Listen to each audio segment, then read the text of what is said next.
Break की मतुंगदा मुक्ताबीरबसिंग तरामनोक्सरी हौजे मुक्ताबीनरसी diamond radio न पुथोक्सबा Manipuri Nobel लोयुम्बा तांगग असिगी तरासुब सरुक खोंजेलदा बिशांता साइखोम अईबी सोनिया खुंद्राकपम पुथोकपा जेम्स हैग्रुजम ताबिरसी मणिपुरी नोबेल लोयुम्बा तरासुब सरुक लोबिसी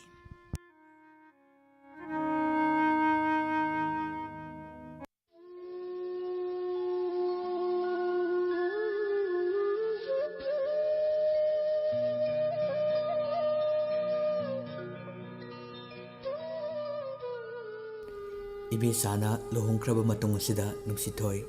naitom tarabi oihore matomta isik-sikna lehore maga loyumgasu kaya loinadre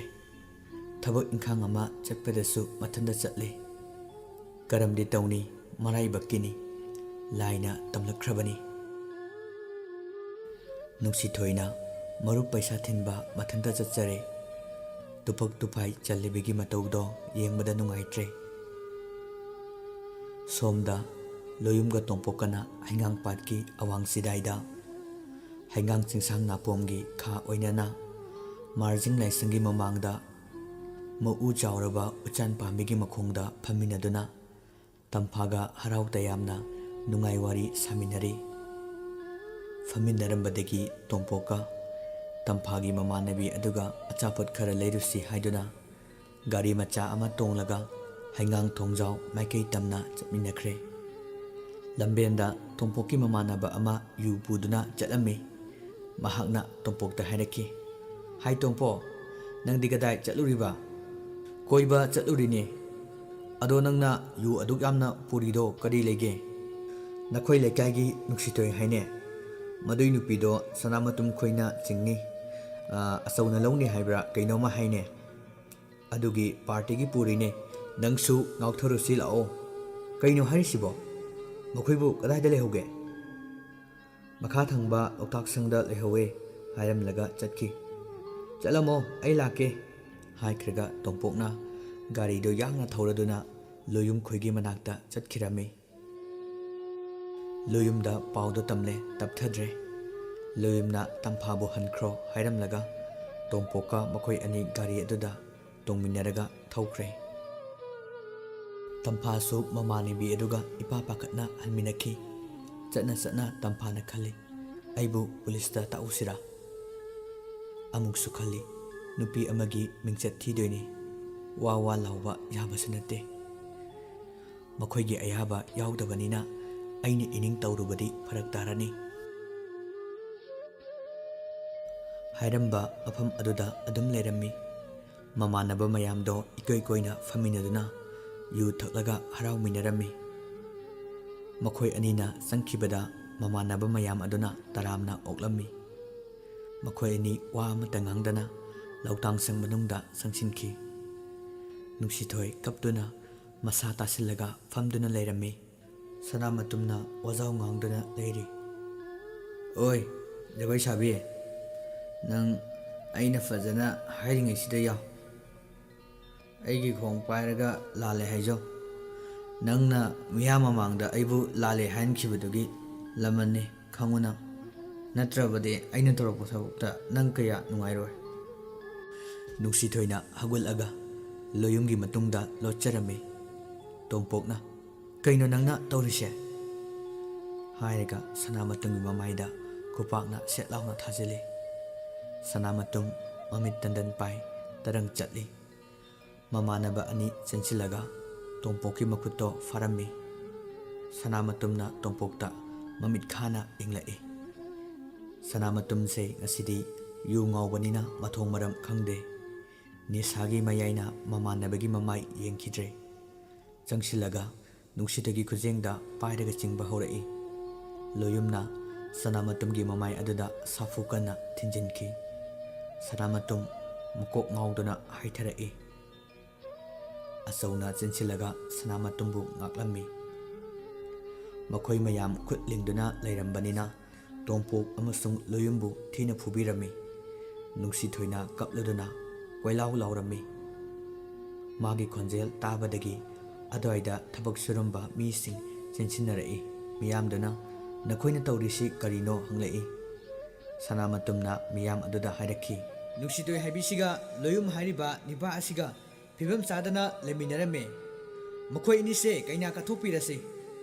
ꯑꯗꯨ ꯅꯠꯇ꯭ꯔꯕꯗꯤ ꯍꯧꯔꯛꯂꯤꯕ ꯅꯍꯥꯔꯣꯜꯁꯤꯡꯁꯨ ꯃꯈꯣꯏ ꯑꯅꯤꯒꯤ ꯃꯇꯧ ꯇꯝꯗꯨꯅ ꯃꯥꯡꯂꯒꯅꯤ꯫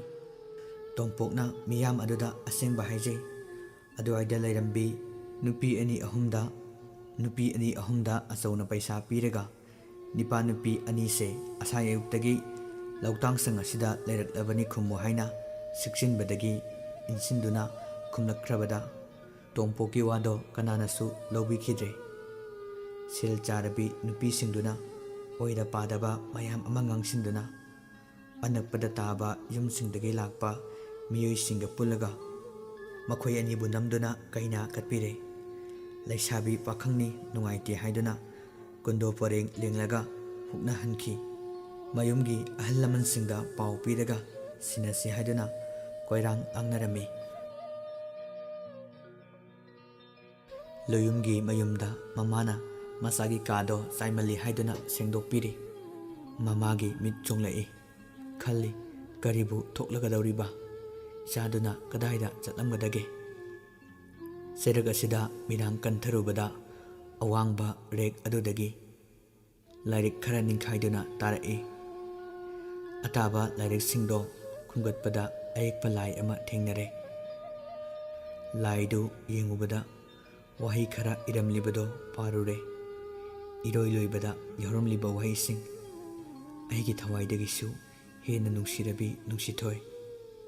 ꯃꯃꯥꯗꯣ ꯁ꯭ꯋꯥꯏ ꯂꯥꯎꯏ꯫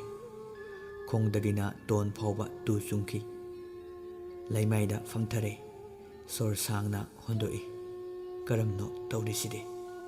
ꯉꯥꯏꯍꯥꯛ ꯑꯅꯝ ꯑꯍꯥ ꯆꯨꯏ꯫ ꯒ꯭ꯌꯥꯟ ꯃꯥꯡꯉꯤ꯫ ꯆꯤꯡꯅꯕ ꯌꯥꯕ ꯊꯧꯗꯣꯛ ꯀꯌꯥ ꯅꯤꯡꯁꯤꯡꯂꯛꯏ꯫ ꯃꯁꯤꯅ ꯑꯣꯏꯕ ꯇꯥꯔꯦ ꯇꯝꯐꯥꯒ ꯅꯨꯡꯁꯤꯊꯣꯏꯒ ꯈꯠꯅꯈꯤꯕꯗꯣ ꯈꯜꯂꯛꯏ꯫ ꯃꯆꯥ ꯅꯤꯉꯣꯟꯃꯛꯅꯤ ꯈꯟꯖꯔꯤꯕꯤ ꯃꯍꯥꯛꯅ ꯑꯁꯤꯒꯨꯝꯕ ꯃꯔꯤ ꯂꯩꯅꯔꯝꯕ ꯑꯁꯤꯗ ꯃꯃꯥ ꯑꯣꯏꯕꯤ ꯃꯍꯥꯛꯅ ꯌꯥꯝꯅ ꯄꯦꯟꯈꯤꯗ꯭ꯔꯦ꯫ ꯃꯃꯤꯠꯇꯒꯤ ꯃꯄꯤ ꯆꯦꯟꯊꯔꯛꯏ꯫ ꯃꯆꯤꯟꯗ ꯁꯣꯜꯂꯛꯏ꯫ ꯂꯣꯌꯨꯝ, ꯅꯪꯁꯦ ꯑꯩꯃꯛꯅ ꯄꯣꯛꯆꯕ ꯏꯆꯥꯅꯤꯀꯣ꯫ ꯅꯪꯅ ꯑꯗꯨ ꯄꯨꯛꯆꯦꯟ ꯄꯤꯛꯂꯝꯒꯅꯤ ꯍꯥꯏꯕꯁꯦ ꯅꯃꯥ ꯑꯩ ꯊꯥꯖꯗꯦ꯫ ꯅꯨꯡꯁꯤꯊꯣꯏ, ꯅꯪꯁꯨ ꯑꯩꯃꯛꯅ ꯄꯣꯛꯄ ꯏꯆꯥꯅꯤ ꯈꯟꯖꯕꯅꯤꯀꯣ꯫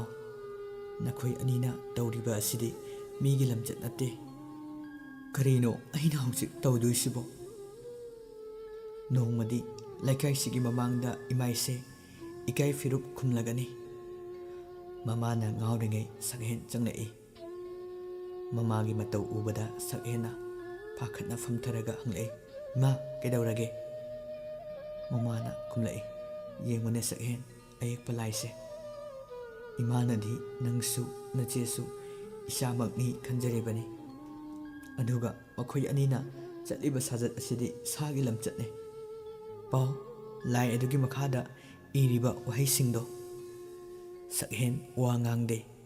ꯑꯌꯦꯛꯄ ꯂꯥꯏꯗꯣ ꯌꯦꯡꯗꯨꯅ ꯂꯩ꯫ ꯃꯥꯅꯁꯨ ꯈꯟꯖꯩ ꯑꯩꯅ ꯆꯤꯡꯅꯕꯗꯣ ꯆꯨꯝꯂꯦ꯫ ꯇꯟꯖꯥ ꯑꯗꯨꯗ ꯇꯣꯝꯄꯣꯛꯀꯤ ꯃꯃꯥꯗꯣ ꯌꯥꯝꯅ ꯐꯤꯡꯅ ꯆꯪꯂꯛꯂꯒ ꯀꯧꯔꯛꯏ꯫ ꯃꯃꯥ ꯑꯅꯤꯗꯣ ꯃꯄꯥꯟꯗ ꯊꯣꯛꯃꯤꯟꯅꯈꯤ꯫ ꯇꯣꯝꯄꯣꯛꯀꯤ ꯃꯃꯥꯅ ꯀꯩꯅꯥ ꯀꯠꯈꯤꯕꯒꯤ ꯄꯥꯎꯗꯣ ꯇꯝꯂꯛꯏ꯫ ꯁꯟ ꯉꯥꯎꯔꯒ ꯁꯟꯕꯨ ꯊꯤꯕꯅꯤ꯫ ꯃꯈꯣꯏ ꯑꯅꯤ ꯃꯆꯥꯁꯤꯡꯒꯤ ꯃꯅꯥꯛ ꯊꯧꯗꯣꯛ ꯊꯣꯛꯐꯝꯗ ꯆꯦꯟꯅ ꯆꯦꯟꯅ ꯆꯠꯇꯨꯅ ꯌꯧꯈ꯭ꯔꯦ꯫ ꯅꯨꯡꯁꯤꯊꯣꯏꯒꯤ ꯗꯥꯏꯗꯤ ꯇꯣꯝꯄꯣꯛꯀꯤ ꯃꯃꯥꯅ ꯄꯨꯕꯤꯔꯦ꯫ ꯂꯣꯌꯨꯝꯒꯤ ꯗꯥꯏꯅ ꯑꯄꯣꯛꯄꯤ ꯃꯃꯥꯅ ꯄꯨꯔꯒ ꯃꯈꯣꯏ ꯃꯌꯨꯝ ꯇꯥꯟꯅ ꯂꯥꯛꯂꯦ꯫ ꯏꯀꯥꯏ ꯐꯤꯔꯨꯞ ꯈꯨꯝꯂꯦ꯫ ꯃꯌꯨꯝ ꯍꯦꯛ ꯌꯧꯕꯒ ꯃꯃꯥꯅ ꯂꯣꯌꯨꯝꯒꯤ ꯃꯃꯥꯏꯗ ꯈꯨꯄꯥꯛꯅ ꯁꯦꯠ ꯂꯥꯎꯅ ꯊꯥꯖꯤꯜꯂꯛꯏ꯫ ꯑꯄꯣꯛꯄꯤ ꯃꯃꯥꯅ ꯐꯥꯎꯕ ꯊꯥꯖꯕꯤꯗꯕ ꯑꯗꯨꯗ ꯂꯣꯌꯨꯝ ꯑꯣꯛ ꯈꯣꯡꯅ ꯀꯞꯂꯦ꯫ ꯂꯣꯌꯨꯝꯅ ꯃꯃꯥꯗ ꯍꯥꯏꯖꯩ, ꯃꯥ ꯃꯔꯥꯜ ꯂꯩꯖꯗꯦ,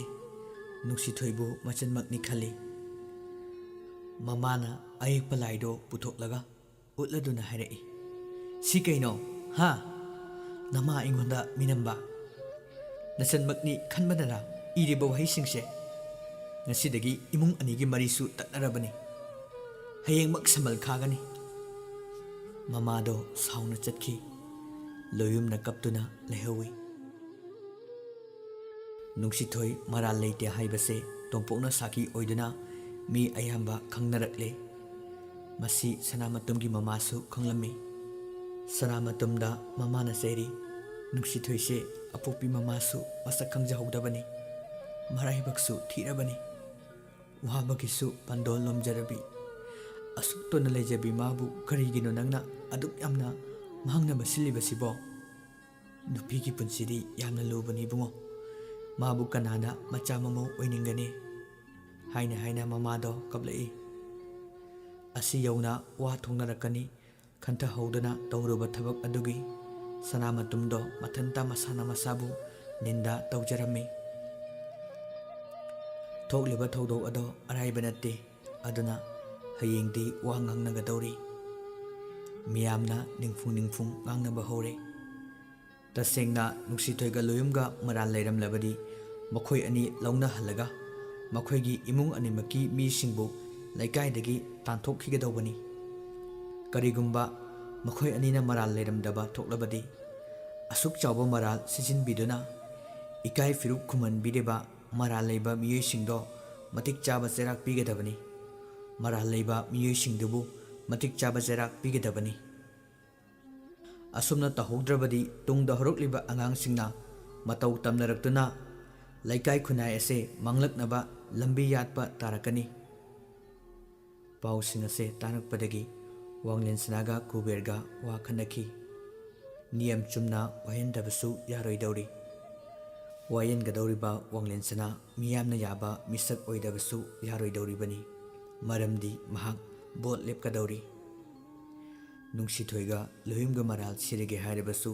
tongpokna ichauk chawna leibanina oithokloidauri tongpokpu mapabungna themlage haibasu aremba taduna tokani mapa macha ani ese hanadagi hauna ngangnabu kuding marita tawnaduna laklibani asuki matik kokchanade ensang fawba mapabungna chaninge hairabadi tongpokna hangam thongbase silli ya kumi hairibani numidangse tongpoki mayumda marai tawnaduna leire imungdasu yamna langi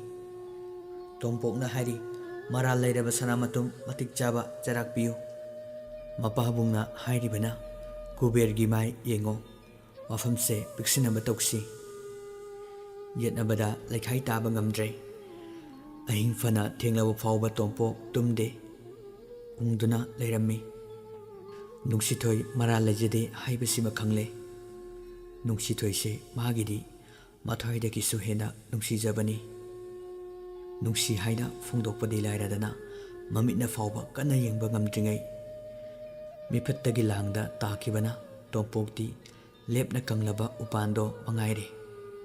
khangamdaba maisakna thamoi nungda kathekkadagum wana khanglammi masana sada thaktana wana lelibado uraga mamagi thamoida chingnabu phawrami nuksithoisibu machana ningjaba jatla machagi kada sangsilaga nuksina thembirami tongpokto mapukning nungsiduna mapi tarai mahagi thamoida lotliba aronbado mamagi maphamda phongdoklage khalai mama haibasidi mamani machagi nungainabada tawribani khanjaraga mamada ningamdana yengjaraga haijarai ima ai wa ama haige hayune imada ima Nuksithoise maraibak yamna thirabani aidi mabu yamna nusiye ai ma nattaba nupi amata lauroi haina lepkhre machagi wado taraga mamagi mapukningda chingnaramba chumle khalammi macha tongpok mathanda pokjabani mamagidi ayukkina korowni numidangina thajani adu oidunasu machagi aningba apamba kudingdi phanganba ngamloi maral lejadrabasu nungsithoi mimang thokna ikaiba nanglabi nupi amani mabu kanana yumgi mau oina loksinba pamgani machana nuksithoibu asuki matik nuksi haibase khangle mama tawpham khangde mamana wa machet amata nganglaktana tarangda leiba aduda tongpokna thajare mamagi mathoi nungaitraba mali ima wakhal hinjina khangano aidi imana yaningdaba thabak amata tawroye Machagi wahi aduna mamado hena chamamne. Ngammi haiduna su mi amagi aningba apambabu yaithatpa pamjade. Nungsi thoibu thokiba thawdokduna mamau oibasu pamjade. Wakhal munna khallaga hairei. Ibungo nang nungsi thoibu khanjarabadi nahana imada hairakpa kaidauge. Imana lemna hairamni. Haujikti kanararoi. Nasanmakne khallo. Mamana aduk phajana haiba aduda tompokto indaba ngamde. Machindadi hoi ma ngamni ichanmakni khallage haidorai. Ahing ado haukre. Ayuki pung 8 tasilakle. Loiyumgi mamana sambal khanaba langba horai. Asuk kuiba matamse imung ani ado amagumna leirakpani. Ngasi sambal kharakpa asida baji mathai nungaitana kablai. Ngasi sambal kharakpa asida baji mathai nungaitana kablai. Mapandagi Loiyumgi mamana hairei. Saghen nakhoi kananoma thoklao. Sambal khabase yauro lao. Saghena hoi haina kumki. Aduga tawpham khangdana bajigi manakta changlai. Bajina kaptuna Saghenda hairei. Icha tombi bajidi hingli haibata mangai. Nakhoi anigini haiduna karimata tawba ngamde. Aigi pibamse oiramdrabadi sanamatumdo thangna matup 8 thokna kaklugadabani. Adubu oithoklaroi. Ikhongse chumna thangbo phawba ngamjade. Asumna hairaga thamoi sokna kablai. Saghensu kapi. Mahasu angangnina kari haidoino khangde. Masigi manakta amuk lai. Masiesu kaptuna leirammi. Saghena masieda haire iche nang adumaina kaptuna leirano. Nang amukta yemulao bajigi pibamse. Saghena machigi makut paiduna chinglaga bajigi manakta purami. Baji kaptuna leiramba ubada nungsithoi masagi nungaitaba punamak losilli. Bajibu oina themjili. Bajisu macha ani nungai khiroi khanduna tumina leire. Mamana amuk kauruklabada Saghen sambal khaba yaure. Loiyumna mangol masida phamduna sambal khabado yengduna lei. Ibisagi mama laaga Saghenda hairei. Saghen nase hospitalda pukatli haine. Haujikti kaisu tawdabro? Tawdre ima. Fare chatpadi kanaga chapminai. Aibusu kaurau yadro. Aidi lekaise aikhoibu nungsiba kanamata laitaba khallure. Kaidawbagi nungsiroidoino angaubisidi.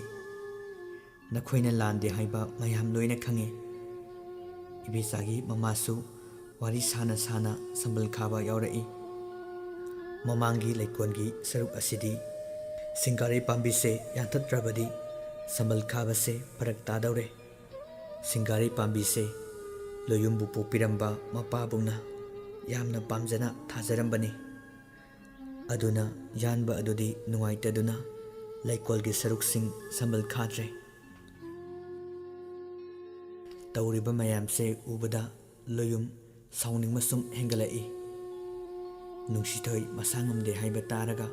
amuki hena sauninglai. Makhoi lande haiba mipum khudingna khanglabani.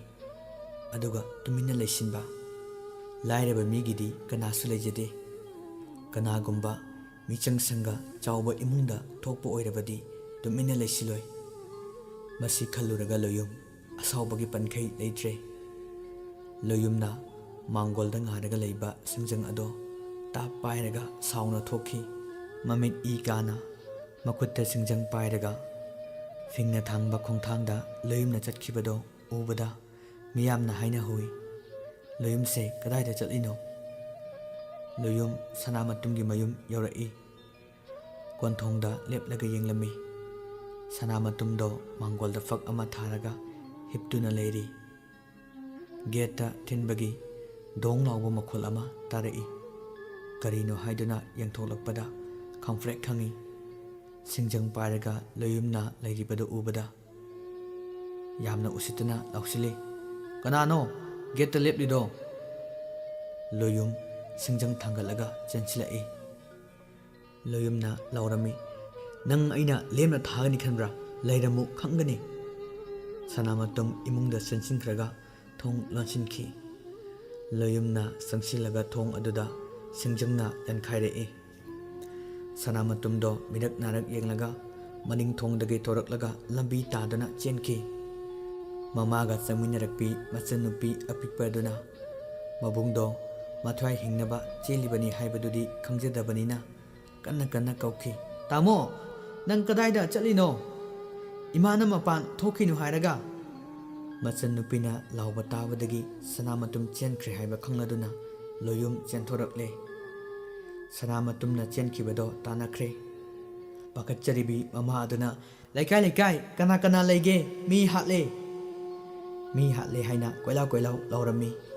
ꯃꯤꯌꯥꯝ ꯆꯦꯟꯊꯣꯔꯛꯇꯨꯅ ꯌꯦꯡꯅꯩ꯫ ꯈꯥꯝꯕꯁꯨ ꯅꯪꯍꯧꯗꯦ꯫ ꯀꯝꯗꯧꯅꯤ ꯁꯤꯗꯤ? ꯂꯝꯖꯦꯟꯁꯦ ꯂꯣꯌꯨꯝꯅ ꯌꯥꯡꯁꯤꯜꯂꯛꯏ꯫ ꯇꯥꯟꯕ ꯐꯪꯒꯗꯧꯕ ꯅꯛꯁꯤꯜꯂꯛꯏ꯫ ꯂꯝꯕꯤ ꯑꯗꯨꯗ ꯆꯠꯂꯝꯕ ꯇꯣꯝꯄꯣꯛꯇꯣ ꯄꯥꯈꯠꯇꯨꯅ ꯂꯥꯎꯔꯛꯈꯤ, ꯂꯣꯌꯨꯝ, ꯂꯣꯌꯨꯝ! ꯁꯅꯥꯃꯇꯨꯝ ꯁꯤꯠꯂꯒ ꯇꯨꯁꯤꯟꯈꯤ꯫ ꯂꯣꯌꯨꯝꯅ ꯁꯤꯡꯖꯪ ꯑꯗꯣ ꯍꯩꯒꯠꯂꯗꯨꯅ, ꯅꯪ ꯍꯥꯠꯂꯒꯦ, ꯀꯅꯥꯅ ꯀꯟꯕꯤꯒꯅꯤ ꯃꯤꯐꯠꯇ? ꯍꯥꯏꯗꯨꯅ ꯌꯥꯟꯊꯔꯛꯏ꯫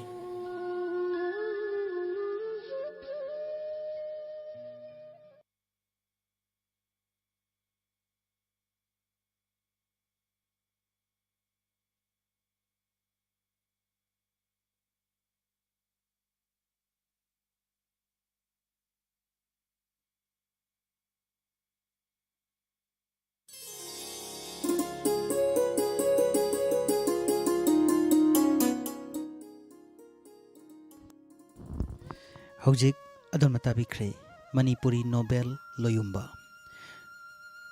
ꯇꯔꯥꯁꯨꯕ ꯁꯔꯨꯛ ꯈꯣꯟꯖꯦꯜꯗ ꯕꯤꯁꯥꯟꯇ ꯁꯥꯏꯈꯣꯝ ꯑꯏꯕꯤ ꯁꯣꯅꯤꯌꯥ ꯈꯨꯟꯗ꯭ꯔꯥꯛꯄꯝ ꯄꯨꯊꯣꯛꯄ ꯖꯦꯝꯁ ꯁꯩꯀ꯭ꯔꯨꯖꯝ ꯇꯥꯕꯤꯔꯤꯕꯁꯤ ꯗꯥꯏꯃꯟ ꯔꯦꯗꯤꯑꯣꯒꯤ ꯊꯧꯔꯝꯅꯤ꯫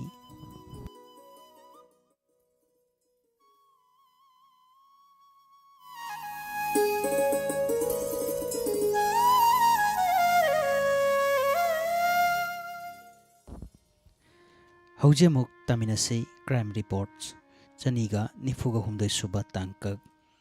ꯈꯣꯝꯖꯤꯟꯕ ꯄꯨꯊꯣꯛꯄ ꯑꯃꯗꯤ ꯈꯣꯟꯖꯦꯜꯗ ꯖꯦꯝꯁ ꯁꯩꯀ꯭ꯔꯨꯖꯝ ꯇꯥꯕꯤꯁꯤ꯫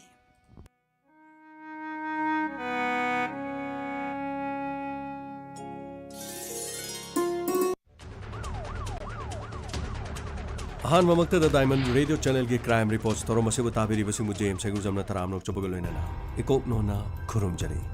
ꯉꯁꯤꯒꯤ ꯇꯥꯡꯀꯛ ꯄꯨꯗꯨꯅ ꯂꯥꯛꯆꯔꯤ ꯆꯅꯤꯒ ꯅꯤꯐꯨꯒ ꯍꯨꯝꯗꯣꯏ ꯁꯨꯕ ꯇꯥꯡꯀꯛ ꯅꯨꯡꯁꯤꯅꯕ꯫ ꯅꯨꯄꯥ ꯑꯃꯗꯤ ꯅꯨꯄꯤ ꯑꯃ ꯊꯃꯣꯏ ꯁꯦꯡꯅ ꯅꯨꯡꯁꯤꯅꯔꯛꯄ ꯃꯇꯝꯗ ꯃꯈꯣꯏꯒꯤ ꯅꯨꯡꯁꯤꯅꯕ ꯑꯗꯨꯗ ꯍꯦꯛꯇꯃꯛ ꯇꯔꯥꯏ ꯑꯔꯥꯏꯕ ꯑꯣꯏꯗꯕ ꯃꯈꯣꯏ ꯑꯅꯤꯒꯤ ꯄꯨꯟꯁꯤ ꯂꯩꯄꯨꯟ ꯁꯦꯝꯅꯕ ꯍꯣꯠꯅꯕꯗ ꯑꯋꯥꯕ ꯈꯣꯡꯊꯥꯡ ꯀꯌꯥ ꯃꯔꯨꯝ ꯊꯥꯡꯕ ꯌꯥꯎꯏ꯫ ꯀꯅꯥꯒꯨꯝꯕꯅ ꯅꯨꯡꯁꯤꯅꯖꯔꯤꯕ ꯑꯗꯨꯗ ꯃꯃꯥ ꯃꯄꯥ ꯑꯍꯜ ꯂꯃꯟꯅ ꯌꯥꯅꯈꯤꯗꯨꯅ ꯍꯔꯥꯎ ꯍꯔꯥꯎ ꯌꯥꯅꯈꯤꯕꯁꯨ ꯀꯌꯥ ꯑꯃ ꯌꯥꯎꯏ꯫ ꯑꯗꯨꯕꯨ ꯅꯨꯄꯥ ꯑꯗꯨ ꯃꯇꯤꯛ ꯆꯥꯗ꯭ꯔꯦ, ꯅꯨꯄꯤ ꯑꯗꯨꯅ ꯃꯇꯤꯛ ꯆꯥꯗ꯭ꯔꯦ, ꯑꯃꯅ ꯑꯃꯗ ꯊꯩꯖꯤꯟꯅꯗꯨꯅ ꯀꯔꯤꯒꯨꯝꯕ ꯃꯇꯝꯗ ꯍꯦꯛ ꯑꯃꯅ ꯑꯃꯕꯨ ꯃꯔꯥꯜ ꯁꯤꯕ ꯌꯥꯎꯏ꯫ ꯅꯨꯄꯤ ꯃꯌꯨꯝꯅ ꯍꯥꯏ, ꯅꯨꯄꯥꯗꯣ ꯀꯔꯤꯒꯨꯝꯕ ꯑꯃꯗ ꯄꯩꯁꯥ ꯊꯣꯛꯇꯦ, ꯍꯌꯦꯡ ꯅꯈꯣꯏꯅꯤ ꯂꯩꯃꯤꯟꯅꯔꯕ ꯃꯇꯨꯡꯗ ꯂꯩꯕꯗ ꯅꯨꯡꯉꯥꯏꯔꯣꯏ, ꯑꯗꯨꯅ ꯃꯉꯣꯟꯗꯒꯤ ꯂꯥꯞꯊꯣꯛ꯫ ꯀꯔꯤꯒꯨꯝꯕ ꯃꯇꯝꯗ ꯅꯨꯄꯤ ꯑꯗꯣ ꯂꯥꯏꯔꯕ ꯏꯃꯨꯡꯗꯒꯤꯅꯤ, ꯂꯥꯏꯔꯤꯛ ꯂꯥꯏꯁꯨ ꯍꯩꯇꯦ, ꯃꯁꯛ ꯐꯖꯗꯦ, ꯏꯃꯨꯡ ꯑꯁꯤꯒꯤ ꯃꯧ ꯑꯣꯏꯅ ꯑꯣꯏꯕ ꯃꯇꯝꯗ ꯃꯍꯥꯛꯀꯤ ꯂꯦꯝꯖꯅꯤꯡꯉꯥꯏ ꯀꯔꯤꯝꯇ ꯂꯩꯇꯦ, ꯑꯗꯨꯅ ꯃꯍꯥꯛ ꯅꯠꯇꯕ ꯑꯩꯈꯣꯏꯅ ꯁꯤꯟꯅꯔꯦ, ꯃꯍꯥꯛꯀꯤ ꯄꯨꯟꯁꯤꯗꯒꯤ ꯅꯪ ꯂꯥꯞꯅ ꯂꯩꯈꯣ꯫ ꯀꯔꯤꯒꯨꯝꯕ ꯃꯇꯝꯗ ꯑꯁꯨꯝꯅ ꯊꯣꯛ ꯍꯦꯛꯇꯃꯛ ꯌꯥꯅꯕ ꯍꯥꯏꯕꯁꯤ ꯈꯔꯗꯤ ꯑꯗꯨꯝ ꯇꯥꯡꯕꯖꯥꯠꯅꯤ꯫ ꯑꯁꯨꯝꯅ ꯌꯥꯅꯗꯕ ꯌꯥꯎꯕꯗꯤ ꯅꯠꯇꯦ, ꯈꯔ ꯌꯥꯅꯔꯕꯁꯨ ꯈꯔ ꯃꯔꯛꯇꯗꯤ ꯑꯗꯨꯝꯅ ꯊꯣꯛꯄꯖꯥꯠꯅꯤ꯫ ꯀꯌꯥꯗ ꯉꯛꯈ꯭ꯔꯕ ꯅꯨꯡꯁꯤꯅꯕꯒꯤ ꯂꯤꯄꯨꯟ ꯑꯁꯤꯗ ꯄꯥꯌꯦꯜ ꯀꯧꯕꯤ ꯅꯨꯄꯤ ꯑꯃ ꯄ꯭ꯔꯥꯏꯚꯦꯠ ꯀꯝꯄꯦꯅꯤ ꯑꯃꯗ ꯊꯕꯛ ꯇꯧꯕꯤ ꯑꯃ ꯂꯩꯔꯝꯃꯤ꯫ ꯂꯣꯏꯅꯅ ꯕꯥꯔꯨꯟ, ꯃꯍꯥꯛꯁꯨ ꯀꯝꯄꯦꯅꯤ ꯑꯃꯗ ꯑꯆꯧꯕ ꯊꯕꯛ ꯑꯃ ꯇꯧꯔꯝꯃꯤ꯫ ꯍꯤꯡꯅꯅꯕ ꯍꯣꯠꯅꯕꯗ ꯃꯍꯥꯛꯀꯤ ꯊꯣꯛꯆꯔꯤꯕ ꯁꯦꯜ ꯊꯨꯝ ꯑꯗꯨꯅ ꯌꯥꯝ ꯂꯥꯏꯅ ꯍꯤꯡꯕ ꯌꯥꯕ ꯃꯑꯣꯡꯗ ꯂꯩꯔꯝꯃꯤ꯫ ꯅꯣꯡꯃ ꯕꯥꯔꯨꯟꯒꯤ ꯃꯃꯥꯟꯅꯕ ꯈꯔꯒ ꯄꯥꯌꯦꯜꯒꯤ ꯃꯃꯥꯟꯅꯕꯤ ꯈꯔꯒ ꯄꯨꯟꯗꯨꯅ ꯃꯈꯣꯏ ꯄꯤꯛꯅꯤꯛ ꯑꯃꯈꯛ ꯆꯠꯈꯤ꯫ ꯃꯇꯝ ꯑꯗꯨꯗ ꯄꯥꯌꯦꯜ ꯑꯃꯗꯤ ꯕꯥꯔꯨꯟ ꯃꯈꯣꯏ ꯑꯅꯤ ꯀꯔꯤꯃꯇ ꯈꯪꯅꯈꯤꯕ ꯂꯩꯇꯦ, ꯑꯗꯨꯕꯨ ꯃꯈꯣꯏꯅ ꯒꯥꯔꯤꯗꯨ ꯄꯥꯌꯦꯜꯒꯤ ꯊꯣꯡꯒꯥꯟꯗ ꯈꯥꯝꯗꯨꯅ ꯂꯩꯈꯤ꯫ ꯑꯁꯨꯝꯅ ꯈꯥꯝꯂꯤꯉꯩꯗ ꯕꯥꯔꯨꯟ ꯍꯥꯏꯈꯤ, ꯑꯦ ꯃꯍꯦꯁ, ꯅꯈꯣꯏꯒꯤ ꯅꯃꯥꯟꯅꯕꯤ ꯑꯃ ꯁꯤꯗ ꯊꯣꯛꯂꯛꯀꯅꯤ ꯍꯥꯏꯗꯨꯕꯨ ꯀꯌꯥꯝ ꯋꯥꯠꯂꯤꯒꯦ ꯊꯣꯛꯂꯛꯇꯧꯕ? ꯑꯁ ꯊꯣꯛꯂꯛꯑꯅꯤ, ꯄꯥꯎ ꯄꯤꯈ꯭ꯔꯕꯅꯤ ꯀꯩꯗꯧꯔꯒꯦ? ꯃꯇꯝ ꯑꯗꯨꯗ ꯃꯃꯥꯟꯅꯕꯤ ꯔꯨꯆꯤꯅ, ꯃꯥꯗꯤ ꯈꯔ ꯇꯞꯆꯕꯅꯤ, ꯃꯁꯛ ꯐꯖꯕꯒꯤ ꯃꯇꯤꯛꯅꯦ, ꯊꯕꯛ ꯇꯧꯕꯗꯁꯨ ꯑꯗꯨꯝ ꯈꯔ ꯇꯞꯂꯤ ꯇꯞꯂꯤ ꯇꯧꯕꯅꯤ ꯊꯣꯛꯂꯅꯤ ꯊꯣꯛꯂꯅꯤ ꯃꯃꯥꯟꯅꯕꯤ ꯁꯤꯃꯥꯅ ꯑꯃꯨꯛ ꯍꯥꯏꯔꯛꯈꯤ ꯕꯥꯔꯨꯟ ꯍꯣꯔꯦꯟ ꯃꯥ ꯑꯃꯨꯛ ꯎꯔꯒꯅꯦ ꯉꯥꯎꯈꯤꯗꯅ ꯒꯥꯔꯤꯒꯗꯨ ꯆꯨꯝꯅ ꯁ꯭ꯇꯥꯔꯇꯤꯡꯗꯨ ꯐꯖꯅ ꯄꯥꯏꯀꯣ ꯃꯥꯅ ꯇꯨꯡꯗ ꯐꯝꯃꯒ ꯅꯪꯅ ꯍꯣꯔꯦꯟ ꯅꯃꯤꯠ ꯅꯃꯥꯏꯗꯨ ꯀꯣꯔꯣꯛ ꯀꯣꯔꯣꯛ ꯑꯣꯠꯄꯗꯒꯤ ꯑꯩꯈꯣꯏ ꯑꯃꯨꯛ ꯒꯥꯔꯤ ꯊꯧꯕꯗ ꯐꯔꯛ ꯇꯥꯅꯤꯀꯣ ꯌꯥꯔꯦꯁꯦ ꯌꯥꯔꯦꯁꯦ ꯄꯥꯏꯜ ꯊꯣꯛꯂꯛꯑꯦ ꯄꯥꯏꯜ ꯂꯥꯛꯑꯣ ꯂꯥꯛꯑꯦ ꯂꯥꯛꯑꯦ ꯑꯩ ꯂꯥꯛꯑꯦ ꯑꯁ ꯑꯩꯁꯤ ꯌꯥꯗꯗꯅ ꯇꯧꯕꯅꯤ ꯊꯕꯛ ꯏꯪꯈꯥꯡꯁꯦ ꯈꯔ ꯂꯣꯏꯁꯤꯜꯂꯝꯗꯕꯁꯨ ꯌꯥꯗꯕ ꯃꯌꯥꯝ ꯁꯧꯕ ꯌꯥꯗꯦꯀꯣ ꯑꯁꯨꯝꯅ ꯒꯥꯔꯤ ꯑꯗꯨꯗ ꯇꯣꯡꯈꯤꯔꯝꯃꯤ ꯑꯗꯨꯕꯨ ꯌꯨꯝ ꯑꯗꯨꯗꯒꯤ ꯊꯣꯔꯛꯄ ꯃꯇꯝꯗ ꯄꯥꯏꯜ ꯃꯍꯥꯛꯀꯤ ꯃꯥꯏꯊꯣꯡ ꯎꯕ ꯃꯇꯝꯗ ꯕꯥꯔꯨꯟꯅ ꯑꯗꯨꯛꯀꯤ ꯃꯇꯤꯛ ꯉꯥꯎꯖꯔꯝꯃꯤ ꯄꯨꯟꯁꯤꯗ ꯃꯍꯥꯛꯅ ꯊꯦꯡꯅꯔꯛꯈꯤꯕ ꯅꯨꯄꯤ ꯃꯌꯥꯝ ꯄꯨꯝꯅꯃꯛꯇꯒꯤ ꯃꯍꯥꯛꯀꯤ ꯊꯃꯣꯏ ꯖꯣꯏ ꯇꯧꯗꯨꯅ ꯄꯥꯏꯜꯒꯤ ꯃꯥꯏꯊꯣꯡ ꯎꯔꯨꯕꯗ ꯃꯤꯐꯝ ꯍꯣꯡꯗꯅ ꯌꯦꯡꯖꯈꯤ ꯑꯁꯨꯝꯅ ꯒꯥꯔꯤ ꯑꯗꯨꯗ ꯃꯅꯤꯡꯗ ꯀꯥꯈꯠꯂꯛꯈꯤ ꯒꯥꯔꯤꯒꯤ ꯃꯤꯡꯁꯦꯜ ꯑꯗꯨꯗ ꯃꯍꯥꯛꯅ ꯃꯨꯟꯅ ꯌꯦꯡꯖꯈꯤ ꯃꯇꯝ ꯑꯗꯨꯗ ꯃꯃꯥꯟꯅꯕ ꯃꯍꯦꯁꯅ ꯕꯥꯔꯨꯟ ꯑꯁꯤꯅꯤ ꯄꯥꯏꯜ ꯑꯗꯨꯒ ꯄꯥꯏꯜ ꯑꯁꯤꯅ ꯕꯥꯔꯨꯟ ꯑꯩꯈꯣꯏ ꯀꯣꯂꯦꯖꯀꯤ ꯁꯦꯅꯤꯌꯔꯅꯤ ꯑꯩꯈꯣꯏꯒꯤ ꯃꯔꯣꯟꯒꯤ ꯃꯊꯛ ꯌꯥꯝꯅ ꯐꯈ꯭ꯔꯖꯥꯠꯅꯤ ꯃꯕꯨꯛꯆꯦꯜ ꯌꯥꯝꯅ ꯐꯕꯅꯤ ꯑꯗꯣ ꯑꯩꯈꯣꯏꯅ ꯖꯨꯅꯤꯌꯔ ꯑꯣꯏꯔꯁꯨ ꯑꯗꯨꯝ ꯇꯤꯟꯅꯕ ꯍꯥꯏꯇꯥꯔꯦꯀꯣ ꯑꯗꯨ ꯕꯥꯔꯨꯟ ꯄꯥꯏꯜ ꯑꯩꯈꯣই ꯀꯣꯂꯦꯖꯀꯤ ꯅꯈꯣꯏꯒꯤ ꯖꯨꯅꯤꯌꯔꯅꯤ ꯍꯥꯏꯇꯥꯔꯦ ꯑꯣꯀꯦ ꯑꯗꯨꯗꯤ ꯆꯠꯂꯁꯤꯅꯤꯀꯣ ꯑꯁꯨꯝꯅ ꯄꯤꯛꯅꯤꯛ ꯑꯗꯨ ꯆꯠꯈꯤꯔꯝꯃꯤ ꯕꯥꯔꯨꯟꯅ ꯒꯥꯔꯤꯒꯤ ꯃꯤꯡꯁꯦꯜꯗ ꯄꯥꯌꯜꯕꯨ ꯌꯥꯝꯅ ꯌꯦꯡꯖꯈꯤ ꯄꯥꯌꯜꯅꯁꯨ ꯃꯉꯣꯟꯗ ꯕꯥꯔꯨꯟꯅ ꯌꯦꯡꯂꯛꯏ ꯍꯥꯏꯕ ꯈꯪꯈꯤ ꯕꯥꯔꯨꯟꯒꯤ ꯁꯛꯇꯝ ꯃꯍꯥꯛꯀꯤ ꯄꯔꯁꯅꯦꯂꯤꯇꯤ ꯌꯥꯝꯅ ꯂꯩ ꯄꯥꯌꯜꯅꯁꯨ ꯈꯟꯈꯤ ꯑꯁꯨꯛ ꯅꯤꯡꯊꯤꯖꯕ ꯑꯁꯨꯛ ꯆꯤꯡꯂꯦꯝꯕ ꯅꯨꯄꯥ ꯑꯃ ꯑꯩꯒꯤ ꯄꯨꯟꯁꯤꯗ ꯎꯗ꯭ꯔꯤ ꯉꯁꯤ ꯈꯪꯍꯧꯗꯅ ꯊꯦꯡꯅꯕꯁꯦ ꯌꯥꯝꯅ ꯅꯨꯡꯉꯥꯏ ꯑꯗꯨꯕꯨ ꯈꯪꯗꯦꯗ ꯃꯥꯒꯤꯁꯨ ꯄꯨꯟꯁꯤꯗ ꯃꯥꯒꯤ ꯅꯨꯡꯁꯤꯅꯖꯕ ꯂꯩꯔꯝꯃꯁꯨ ꯌꯥꯏ ꯑꯗꯨꯕꯨ ꯃꯍꯥꯛꯅ ꯑꯩꯉꯣꯟꯗ ꯍꯨꯔꯥꯟ ꯍꯨꯔꯥꯟ ꯌꯦꯡꯂꯤꯕ ꯃꯤꯠꯌꯦꯡꯁꯤꯒ ꯍꯥꯏꯔꯨꯔꯒꯗꯤ ꯃꯥꯅ ꯁꯣꯏꯕ ꯅꯨꯡꯁꯤꯕꯤꯕ ꯃꯥꯜꯂꯤ ꯑꯁꯨꯝꯅ ꯒꯥꯔꯤ ꯑꯗꯨ ꯆꯠꯈꯤꯔꯝꯃꯤ ꯄꯤꯛꯅꯤꯛ ꯑꯗꯨ ꯌꯥꯝꯅ ꯅꯨꯡꯉꯥꯏꯈꯤ ꯑꯁꯨꯝꯅ ꯄꯤꯛꯅꯤꯛ ꯆꯠꯂꯕ ꯃꯇꯨꯡ ꯑꯗꯨꯗ ꯕꯥꯔꯨꯟꯅ ꯄꯥꯌꯜꯒꯤ ꯅꯝꯕꯔ ꯑꯗꯨ ꯂꯧꯈꯤꯔꯝꯃꯤ ꯅꯝꯕꯔ ꯑꯗꯨ ꯂꯧꯔꯕ ꯃꯇꯨꯡꯗ ꯌꯨꯝꯗ ꯌꯧꯔꯕ꯭ꯔꯣ ꯌꯧꯔꯦ ꯌꯨꯝꯗ ꯏꯃꯥ ꯍꯣꯏꯅ ꯉꯥꯡꯕ꯭ꯔꯣ ꯉꯥꯡꯗꯦꯗ ꯉꯁꯤ ꯑꯩꯅ ꯊꯑꯣꯏꯅ ꯆꯠꯊꯣꯛꯀꯅꯦꯅ ꯍꯥꯏꯔꯝꯕꯅꯤ ꯑꯣꯀꯦ ꯈꯤꯇꯪ ꯊꯦꯡꯈ꯭ꯔꯦ ꯋꯥꯔꯧꯕ ꯌꯥꯗꯦ ꯀꯩꯁꯨ ꯀꯥꯏꯗꯦꯗ ꯑꯗꯨ ꯉꯁꯤꯒꯤ ꯄꯤꯛꯅꯤꯛꯇꯨꯕꯨ ꯑꯗꯨꯝ ꯅꯨꯡꯉꯥꯏꯕ꯭ꯔꯣ ꯌꯥꯝꯅ ꯅꯨꯡꯉꯥꯏ ꯑꯗꯨꯒ ꯑꯩꯁꯨꯅꯦ ꯌꯥꯝꯅ ꯅꯨꯡꯉꯥꯏ ꯉꯁꯤꯅ ꯑꯩꯅ ꯄꯤꯛꯅꯤꯛ ꯆꯠꯂꯛꯄꯗꯒꯤ ꯈ꯭ꯋꯥꯏꯗꯒꯤ ꯍꯦꯟꯅ ꯅꯨꯡꯉꯥꯏ ꯀꯔꯤꯒꯤꯅꯣ ꯕꯥꯔꯨꯟ ꯉꯁꯤꯅ ꯈ꯭ꯋꯥꯏꯗꯒꯤ ꯅꯨꯡꯉꯥꯏꯕ ꯃꯔꯝꯗꯤ ꯀꯔꯤꯒꯤꯅꯣꯕ ꯃꯔꯝ ꯀꯩꯁꯨ ꯂꯩꯇꯦꯗ ꯑꯩꯒꯤ ꯄꯨꯟꯁꯤꯗ ꯑꯃꯨꯛꯇ ꯊꯣꯛꯈꯤꯗꯕ ꯊꯧꯗꯣꯛ ꯈꯔ ꯊꯣꯛꯑꯦ ꯍꯥꯏꯇꯥꯔꯦ ꯀꯩꯅꯣ ꯍꯥꯏꯁꯤꯕꯣ ꯑꯩꯈꯣꯏ ꯈꯪꯗꯅ ꯑꯩꯈꯣই ꯌꯥꯎꯗ꯭ꯔꯤꯉꯩꯗ ꯀꯔꯤ ꯀꯔꯤ ꯊꯧꯗꯣꯛ ꯊꯣꯛꯈ꯭ꯔꯒꯦ ꯑꯗꯨꯒꯤ ꯋꯥ ꯅꯠꯇꯦꯗ ꯄꯨꯟꯁꯤꯗ ꯑꯩꯒꯤ ꯊꯃꯣꯏꯗ ꯐꯥꯎꯈꯤꯗꯕ ꯏꯍꯨꯜ ꯈꯔ ꯐꯥꯎꯏ ꯀꯅꯥꯗ ꯐꯥꯎꯔꯤꯅꯣ ꯍꯥꯏꯕ ꯕꯥꯔꯨꯟ ꯂꯩ ꯍꯥꯏꯕ ꯌꯥꯗꯦ ꯃꯇꯝꯅ ꯁꯣꯏꯗꯅ ꯈꯪꯂꯛꯀꯅꯤ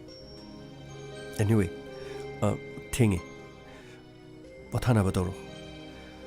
ꯑꯩ ꯃꯔꯛꯇ ꯇꯦꯛꯁ ꯇꯧꯔꯛꯀꯦ ꯀꯣꯜꯁꯨ ꯇꯧꯔꯛꯀꯦ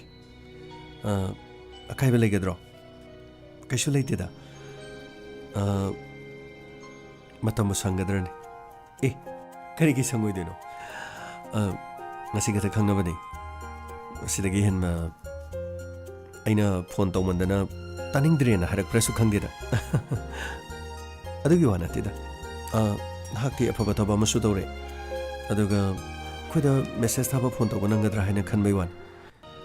ꯅꯪꯒꯅꯤ ꯑꯗꯨꯒꯤꯗꯤ ꯀꯔꯤꯝꯁꯨ ꯂꯩꯇꯦꯗ ꯑꯁꯨꯝꯅ ꯃꯈꯣꯏ ꯑꯅꯤ ꯃꯦꯁꯦꯖ ꯊꯥꯅꯈꯤ ꯑꯁꯨꯝꯅ ꯃꯁꯤꯒꯤ ꯃꯈꯥ ꯇꯥꯔꯛꯄꯗꯒꯤ ꯃꯈꯣꯏ ꯑꯅꯤ ꯇꯞꯅ ꯇꯞꯅ ꯃꯦꯁꯦꯖ ꯊꯥꯅꯕ ꯍꯧꯔꯛꯈꯤ ꯅꯨꯡꯁꯤꯅꯕꯒꯤ ꯃꯔꯤ ꯂꯩꯅꯕ ꯍꯧꯔꯛꯈꯤ ꯃꯁꯤꯒꯤ ꯃꯇꯨꯡꯗꯒꯤ ꯑꯍꯤꯡ ꯅꯨꯡꯊꯤꯜ ꯂꯦꯞꯇꯅ ꯃꯈꯣꯏ ꯑꯅꯤ ꯃꯦꯁꯦꯖ ꯊꯥꯅꯈꯤ ꯑꯁꯨꯝꯅ ꯅꯨꯃꯤꯠ ꯀꯌꯥꯅꯤ ꯍꯧꯈꯤ ꯕꯥꯔꯨꯟ ꯃꯍꯥꯛꯀꯤ ꯄꯨꯛꯅꯤꯡꯗ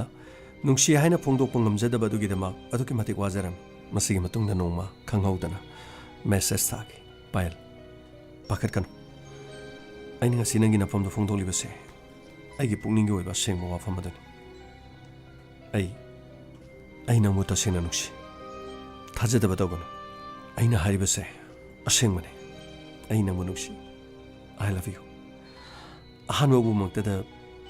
ꯑꯩꯒꯤ ꯄꯨꯛꯅꯤꯡ ꯊꯋꯥꯏ ꯍꯛꯆꯥꯡ ꯌꯥꯎꯅ ꯅꯪꯕꯨ ꯄꯥꯝꯖꯈꯤ ꯑꯃꯗꯤ ꯅꯪꯕꯨ ꯅꯨꯡꯁꯤꯖꯈꯤ ꯃꯤꯀꯨꯞ ꯑꯗꯨꯗ ꯑꯩꯅ ꯅꯪꯕꯨ ꯎꯔꯨꯕꯗ ꯅꯨꯡꯁꯤꯈꯤꯕꯗꯣ ꯑꯩꯒꯤ ꯊꯋꯥꯏ ꯑꯃꯗꯤ ꯍꯛꯆꯥꯡꯅ ꯑꯩꯒꯤ ꯏꯁꯥꯗ ꯑꯩꯒꯤ ꯍꯛꯆꯥꯡꯗ ꯁꯣꯔ ꯍꯣꯜꯂꯤꯕ ꯐꯥꯎꯕ ꯑꯩꯅ ꯅꯪꯕꯨ ꯅꯨꯡꯁꯤꯗꯨꯅ ꯑꯗꯨꯃꯛ ꯂꯩꯒꯅꯤ ꯅꯪ ꯌꯥꯎꯗꯅ ꯍꯤꯡꯕ ꯍꯥꯏꯕꯁꯦ ꯍꯧꯖꯤꯛꯇꯤ ꯑꯩ ꯍꯤꯡꯕ ꯉꯝꯒꯗꯕ ꯃꯥꯟꯗꯦ ꯍꯣꯏ ꯅꯪꯅ ꯍꯣꯏ ꯍꯥꯏꯗꯨꯅ ꯌꯥꯕꯤꯔꯛꯂꯕꯗꯤ ꯑꯩꯒꯤ ꯅꯨꯡꯉꯥꯏꯕꯒꯤ ꯄꯪꯈꯩ ꯂꯩꯔꯔꯣꯏ ꯑꯗꯨꯕꯨ ꯀꯔꯤꯒꯨꯝꯕꯗ ꯅꯪꯅ ꯅꯣ ꯍꯥꯏꯔꯛꯂꯕꯗꯤ ꯑꯩ ꯍꯤꯡꯕꯕꯨꯗꯤ ꯍꯤꯡꯒꯅꯤ ꯑꯗꯨꯕꯨ ꯑꯁꯤꯕꯒꯨꯝꯅ ꯍꯤꯡꯒꯅꯤ ꯑꯩꯒꯤ ꯄꯨꯟꯁꯤꯗ ꯑꯁꯤꯒꯨꯝꯕ ꯑꯃꯠꯇ ꯊꯣꯛꯈꯤꯕ ꯂꯩꯇ꯭ꯔꯤ ꯑꯩꯅ ꯍꯥꯏꯔꯤꯕꯁꯦ ꯐꯤल्म ꯂꯤꯂꯥ ꯗ꯭ꯔꯃꯥꯒꯨꯝꯕꯗꯤ ꯃꯥꯜꯂꯝꯒꯅꯤ ꯑꯗꯨꯕꯨ ꯑꯩꯒꯤ ꯊꯃꯣꯏꯗ ꯐꯥꯎꯔꯤꯕꯁꯦ ꯑꯁꯦꯡꯕꯅꯤ ꯑꯩꯅ ꯍꯥꯏꯔꯤꯕꯁꯤꯁꯨ ꯑꯆꯨꯝꯕꯅꯤ ꯑꯗꯨꯒ ꯇꯁꯦꯡꯅ ꯊꯃꯣꯏꯗꯒꯤ ꯊꯣꯔꯛꯄ ꯋꯥꯍꯩꯗꯨꯅꯤ ꯑꯩꯅ ꯅꯉꯣꯟꯗ ꯍꯥꯏꯖꯔꯤꯕꯁꯤ ꯃꯁꯤꯒꯤ ꯃꯇꯨꯡꯗ ꯄꯥꯌꯜꯅ ꯍꯥꯏꯔꯛꯈꯤ ꯕꯥꯔꯨꯟ ꯑꯩ ꯀꯔꯤ ꯍꯥꯏꯒꯗꯕꯅꯣ ꯈꯪꯗꯦ ꯑꯩ ꯃꯇꯝ ꯈꯔ ꯄꯤꯕꯤꯌꯨ ꯄꯥꯌꯜ ꯅꯪꯅ ꯄꯥꯝꯕ ꯃꯇꯝꯗꯣ ꯑꯗꯨꯃꯛ ꯂꯣꯏꯅ ꯂꯧ ꯑꯩ ꯃꯇꯝ ꯅꯨꯡꯉꯥꯏꯈꯤ ꯋꯥꯍꯩ ꯑꯁꯤ ꯑꯩꯅ ꯍꯥꯏꯗꯣꯛꯈ꯭ꯔꯕꯁꯨ ꯑꯩ ꯇꯁꯦꯡꯕꯗꯤ ꯃꯍꯥꯛꯅ ꯌꯦꯁ ꯍꯥꯏꯔꯛꯄꯗꯨꯅꯤ ꯑꯩꯅ ꯉꯥꯏꯔꯤꯕꯁꯤ ꯃꯥꯒꯤ ꯅꯨꯡꯉꯥꯏꯖꯅꯕ ꯑꯩꯅ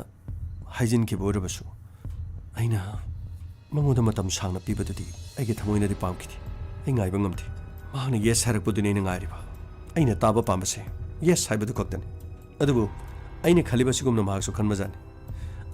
ꯑꯁꯨꯝꯅ ꯈꯜꯂꯤꯉꯩꯗ I love you too, Barun. Oh, Payal. Thank you so much. Oh my God. ꯑꯩꯒꯤ ꯄꯨꯟꯁꯤꯒꯤ ꯈ꯭ꯋꯥꯏꯗꯒꯤ ꯁꯥꯡꯂꯕ ꯑꯩꯅ ꯉꯥꯏꯔꯝꯕ ꯃꯤꯀꯨꯞ ꯑꯃ ꯉꯁꯤꯗꯤ ꯅꯍꯥꯛꯅ ꯇꯦꯟꯁꯤꯟꯍꯟꯕꯤꯔꯦ ꯑꯩꯒꯤ ꯊꯃꯣꯏꯕꯨ ꯅꯪꯒꯤ ꯊꯃꯣꯏꯅ ꯃꯁꯛ ꯈꯪꯍꯟꯕꯤꯔꯦ ꯀꯌꯥꯇ ꯅꯨꯡꯉꯥꯏꯔꯕ ꯑꯩꯒꯤ ꯄꯨꯟꯁꯤꯅ ꯑꯩꯒꯤ ꯏꯐꯝꯗ ꯑꯆꯧꯕ ꯈꯨꯗꯣꯜ ꯑꯃ ꯄꯤꯕꯤꯔꯦ ꯑꯁꯨꯝꯅ ꯄꯥꯌꯜ ꯑꯃꯗꯤ ꯕꯥꯔꯨꯟ ꯃꯈꯣꯏꯅꯤꯒꯤ ꯅꯨꯡꯁꯤꯅꯕꯗꯨ ꯅꯣꯡꯃ ꯅꯣꯡꯃꯒꯤ ꯑꯁꯨꯝ ꯆꯦꯠꯁꯤꯟꯅꯔꯛꯈꯤꯔꯝꯃꯤ ꯃꯇꯝ ꯈꯔ ꯍꯧꯈꯤ ꯃꯁꯤꯒꯤ ꯃꯇꯨꯡꯗ ꯑꯄꯣꯛꯄꯤ ꯃꯃꯥꯅ ꯅꯣꯡꯃꯗꯤ ꯃꯍꯥꯛꯀꯤ ꯐꯣꯟꯗ ꯕꯥꯔꯨꯟ ꯀꯧꯕ ꯃꯤ ꯑꯃꯒ ꯃꯦꯁꯦꯖ ꯊꯥꯅꯕ ꯋꯥꯔꯤ ꯁꯥꯅꯕꯗꯨ ꯃꯍꯥꯛ ꯈꯪꯈꯤꯔꯝꯃꯤ ꯁꯤꯗ ꯂꯥꯛꯑꯣꯕ ꯀꯔꯤꯅꯣ ꯅꯪ ꯇꯧꯏꯁꯤꯕꯣ ꯍꯥ ꯀꯔꯤꯅꯣꯕ ꯅꯪꯅ ꯇꯧꯔꯤꯕ ꯄꯨꯝꯅꯃꯛꯁꯤ ꯅꯪꯒꯤ ꯅꯄꯥꯕꯨꯡ ꯇꯥꯔꯕꯗꯤ ꯅꯪ ꯀꯔꯤ ꯑꯣꯏꯒꯅꯤ ꯈꯪꯕ꯭ꯔꯥ ꯍꯥ ꯅꯪ ꯀꯔꯤ ꯑꯣꯏꯒꯅꯤ ꯈꯪꯕ꯭ꯔꯥꯕ ꯅꯪ ꯍꯥꯏꯌꯨ ꯅꯨꯄꯥꯗꯨ ꯀꯅꯥꯅꯣ ꯕꯥꯔꯨꯟ ꯍꯥꯏꯁꯤ ꯀꯅꯥꯅꯣꯕ ꯏꯃꯥ ꯕꯥꯔꯨꯟ ꯃꯍꯥꯖꯟ ꯀꯧꯏ ꯀꯣꯂꯦꯖꯇ ꯑꯩꯒꯤ ꯁꯤꯅꯤꯌꯔ ꯑꯣꯏꯕꯅꯤ ꯊꯕꯛ ꯑꯃꯁꯨ ꯇꯧꯏ ꯅꯤꯡꯊꯤꯖꯅ ꯑꯗꯨꯒ ꯃꯇꯤꯛ ꯆꯥꯕ ꯃꯤ ꯑꯃꯅꯤ ꯃꯥ I love him ꯃꯃꯥ ꯑꯩ ꯃꯥꯕꯨ ꯅꯨꯡꯁꯤ ꯐꯩ ꯅꯪꯒꯤ ꯅꯄꯥꯕꯨꯡ ꯇꯥꯔꯕꯗꯤ ꯅꯪ ꯑꯃꯔꯣꯝꯗ ꯕꯥꯔꯨꯟꯅꯁꯨ ꯃꯍꯥꯛꯀꯤ ꯃꯃꯥ ꯃꯄꯥꯗ ꯅꯨꯃꯤꯠ ꯑꯗꯨꯗ ꯗꯥꯏꯅꯤꯡ ꯇꯦꯕꯜꯗ ꯆꯥꯛ ꯆꯥꯃꯤꯟꯅꯔꯤꯉꯩꯗ ꯕꯥꯔꯨꯟꯅ ꯍꯥꯏꯈꯤ ꯏꯃꯥ ꯕꯕꯥ ꯉꯁꯤꯗꯤ ꯑꯩꯒꯤ ꯑꯣꯏꯕ ꯋꯥꯐꯝ ꯑꯃꯠꯇ ꯊꯝꯖꯒꯦ ꯀꯩꯗꯧꯔꯒꯦ ꯕꯥꯔꯨꯟ ꯕꯕꯥ ꯑꯩ ꯄꯥꯌꯜ ꯀꯧꯕꯤ ꯑꯩꯒꯤ ꯀꯣꯂꯦꯖꯇ ꯖꯨꯅꯤꯌꯔ ꯑꯣꯏꯔꯛꯄꯤ ꯑꯃꯒ ꯈꯪꯅꯔꯤ ꯑꯗꯨꯗꯤ ꯌꯥꯝ ꯐꯩꯅ ꯀꯩꯗꯧꯔꯕ ꯀꯝꯄ꯭ꯌꯨꯇꯔ ꯑꯦꯄ꯭ꯂꯤꯀꯦꯁꯟꯗ ꯃꯥꯁꯇꯔ ꯇꯧꯔꯤ ꯑꯗꯨꯒ ꯃꯥꯒꯤ ꯄꯥꯕꯨꯡꯅ ꯖ꯭ꯋꯦꯂꯔꯤꯒꯤ ꯗꯨꯀꯥꯟ ꯍꯥꯡꯉꯤ ꯃꯇꯝ ꯑꯗꯨꯗ ꯃꯆꯟꯅꯨꯄꯤ ꯁ꯭ꯋꯦꯇꯥꯅ ꯑꯩꯈꯣꯏ ꯗꯗꯥꯁꯤ ꯌꯥꯝ ꯆꯪꯁꯤꯜꯂꯝꯃꯖꯥꯠꯅꯤꯅꯦ ꯋꯥꯎ ꯑꯗꯨꯗꯤ ꯌꯥꯝꯅ ꯐꯩꯌꯦ ꯑꯗꯣ ꯗꯗꯥ ꯏꯅꯝꯃꯗꯨ ꯀꯔꯝ ꯀꯥꯟꯗ ꯑꯩꯈꯣꯏ ꯁꯤꯗ ꯄꯨꯔꯛꯇꯣꯏꯅꯣꯕ ꯑꯝꯇꯪ ꯉꯥꯏꯈꯣꯕ ꯋꯥ ꯉꯥꯡꯕꯕꯨ ꯂꯣꯏꯗ꯭ꯔꯤ ꯀꯔꯤꯅꯣ ꯅꯠꯇꯦꯕ ꯏꯅꯝꯃꯗꯨ ꯌꯥꯝ ꯎꯅꯤꯡꯉꯦꯕ ꯌꯥꯝ ꯈꯪꯅꯤꯡꯉꯦꯕ ꯑꯗꯣ ꯗꯗꯥ ꯀꯔꯝ ꯀꯥꯟꯗꯒꯤꯅꯣꯕ ꯈꯪꯅꯔꯛꯏꯁꯦ ꯑꯩꯈꯣꯏꯗꯤ ꯀꯔꯤꯝꯇ ꯁꯥꯃꯤꯜ ꯐꯪꯍꯧꯗꯤꯌꯦ ꯁ꯭ꯋꯦꯇꯥ ꯊꯥ 9 ꯍꯞꯇꯥ 3 ꯅꯨꯃꯤꯠ 4ꯅꯤ ꯑꯣ ꯑꯁ ꯅꯨꯃꯤꯠꯀꯥꯁꯦ ꯌꯥꯝ ꯐꯖꯅ ꯄꯥꯔꯝꯃꯤ ꯄꯨꯡ ꯁꯦꯀꯦꯟ ꯂꯣꯏꯅ ꯄꯥꯕꯤꯔꯤꯕ꯭ꯔꯣ ꯗꯗꯥ ꯑꯩꯈꯣꯏꯅꯤ ꯈꯣꯡꯐꯝꯁꯤ ꯍꯣꯡꯂꯔꯣꯏꯁꯦ ꯍꯥꯏꯗꯨꯅ ꯂꯦꯞꯅꯔꯤ ꯕꯥꯔꯨꯟ ꯃꯍꯥꯛꯄꯨ ꯃꯥꯒꯤ ꯃꯃꯥ ꯃꯄꯥꯗ ꯋꯥꯔꯤ ꯁꯥꯟꯅꯔꯖꯥꯠꯂꯣ ꯅꯠꯇ꯭ꯔꯒ ꯃꯈꯣꯏꯒꯤ ꯃꯃꯥ ꯃꯄꯥꯒ ꯅꯪꯒ ꯎꯅꯔꯨꯔꯕ꯭ꯔꯣ ꯃꯥꯅꯗꯤ ꯃꯈꯣꯏꯒꯤ ꯃꯃꯥꯗꯗꯤ ꯍꯥꯏꯔ ꯃꯥꯜꯂꯦ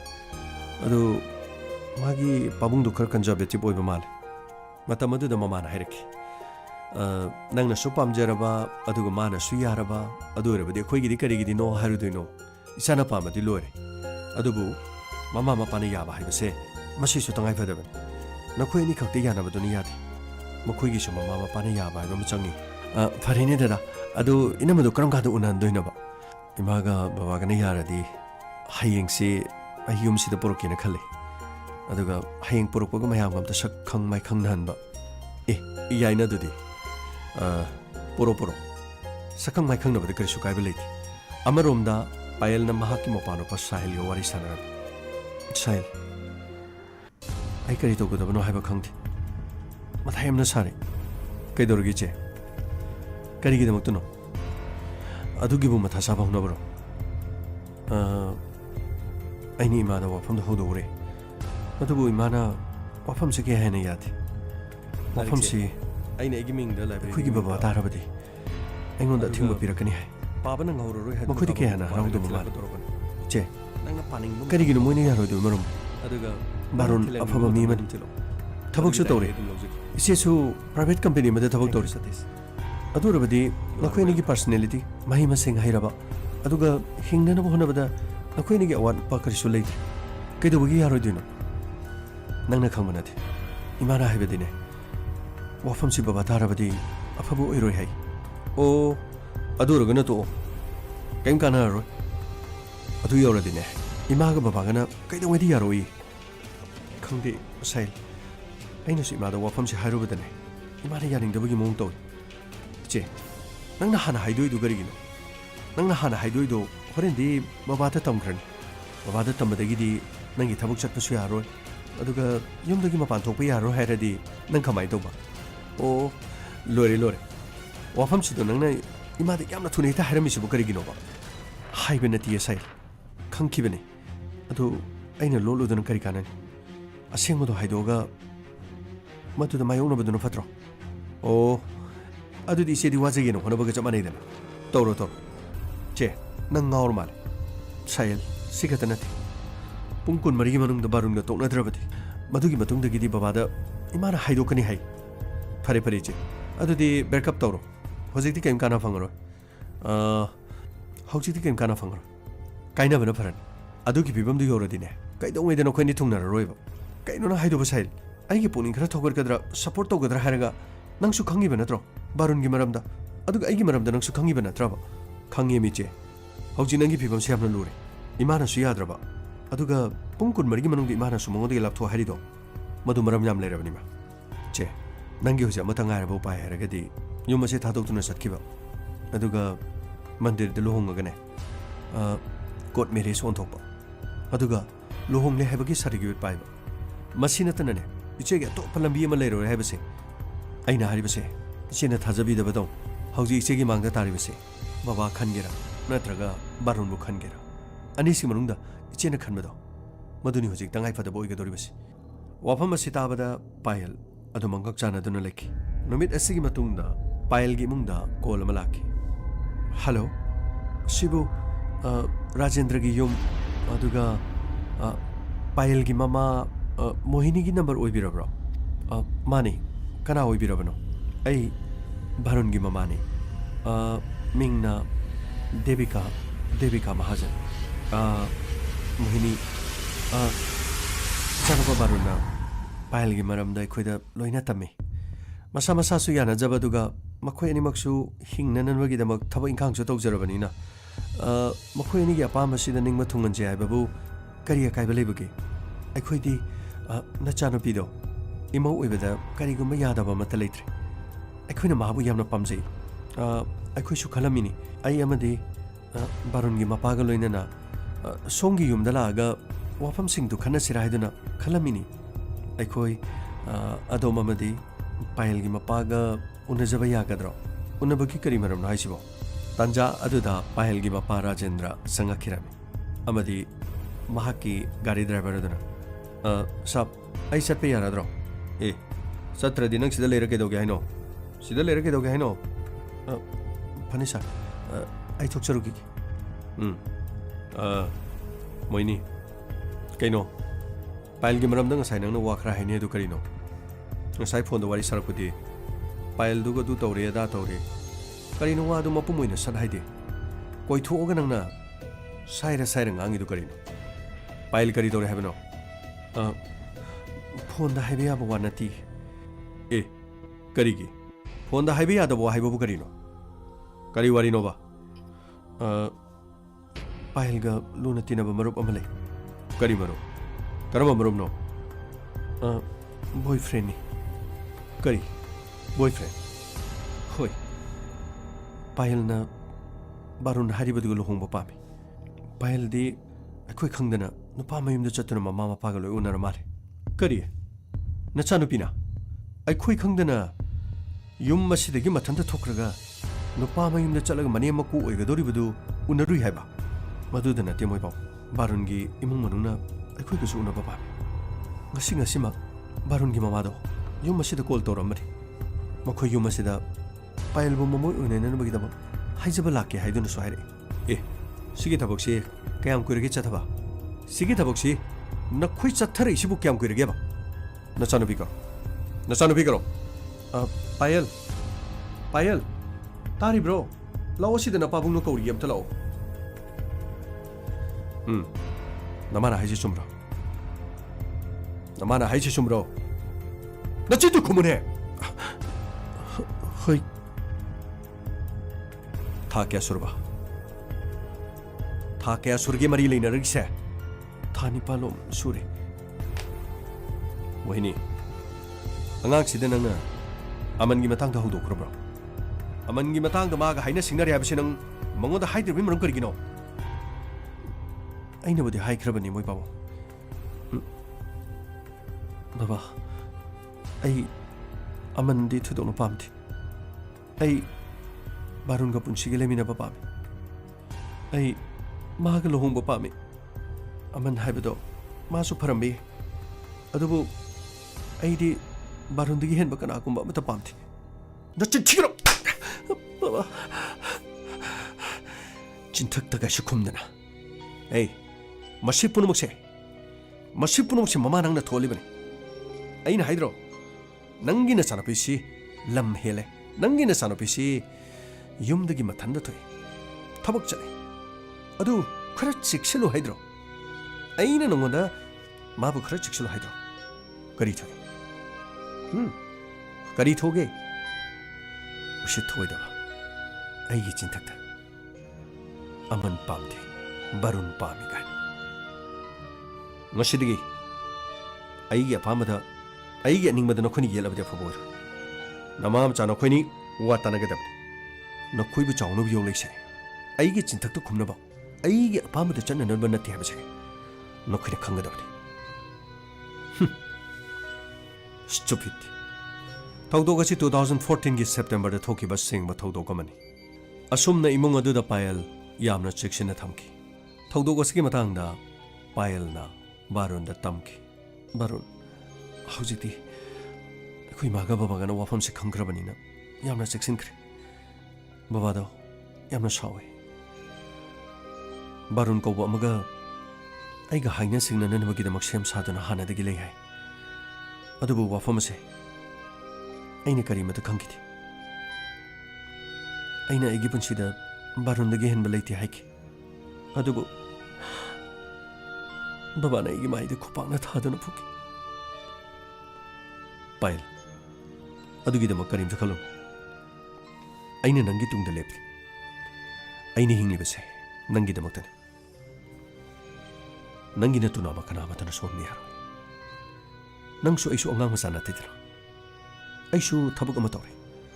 नंगसु प्राइवेट की कंपनी अमदा थबक तौरे अदुगा नंग ऐगी यानदबसु नथि बारुन ऐ अदु करीमत खंदे यो मसिदगी थोपा ऐ पुमथिंग थिंगख्रे हौजिक करी तौगदबनो ऐ खंदे अथुबा मतमदा ऐगी लुहोंगना ननबगीदमा मखोइने एंगेजमेंट सिनबा माले ऐ यामना चिंगनरे हौजिक करीगुम खरा थौद्रबदी नंग ऐगा पुंसी जुबगी काइनरकपसु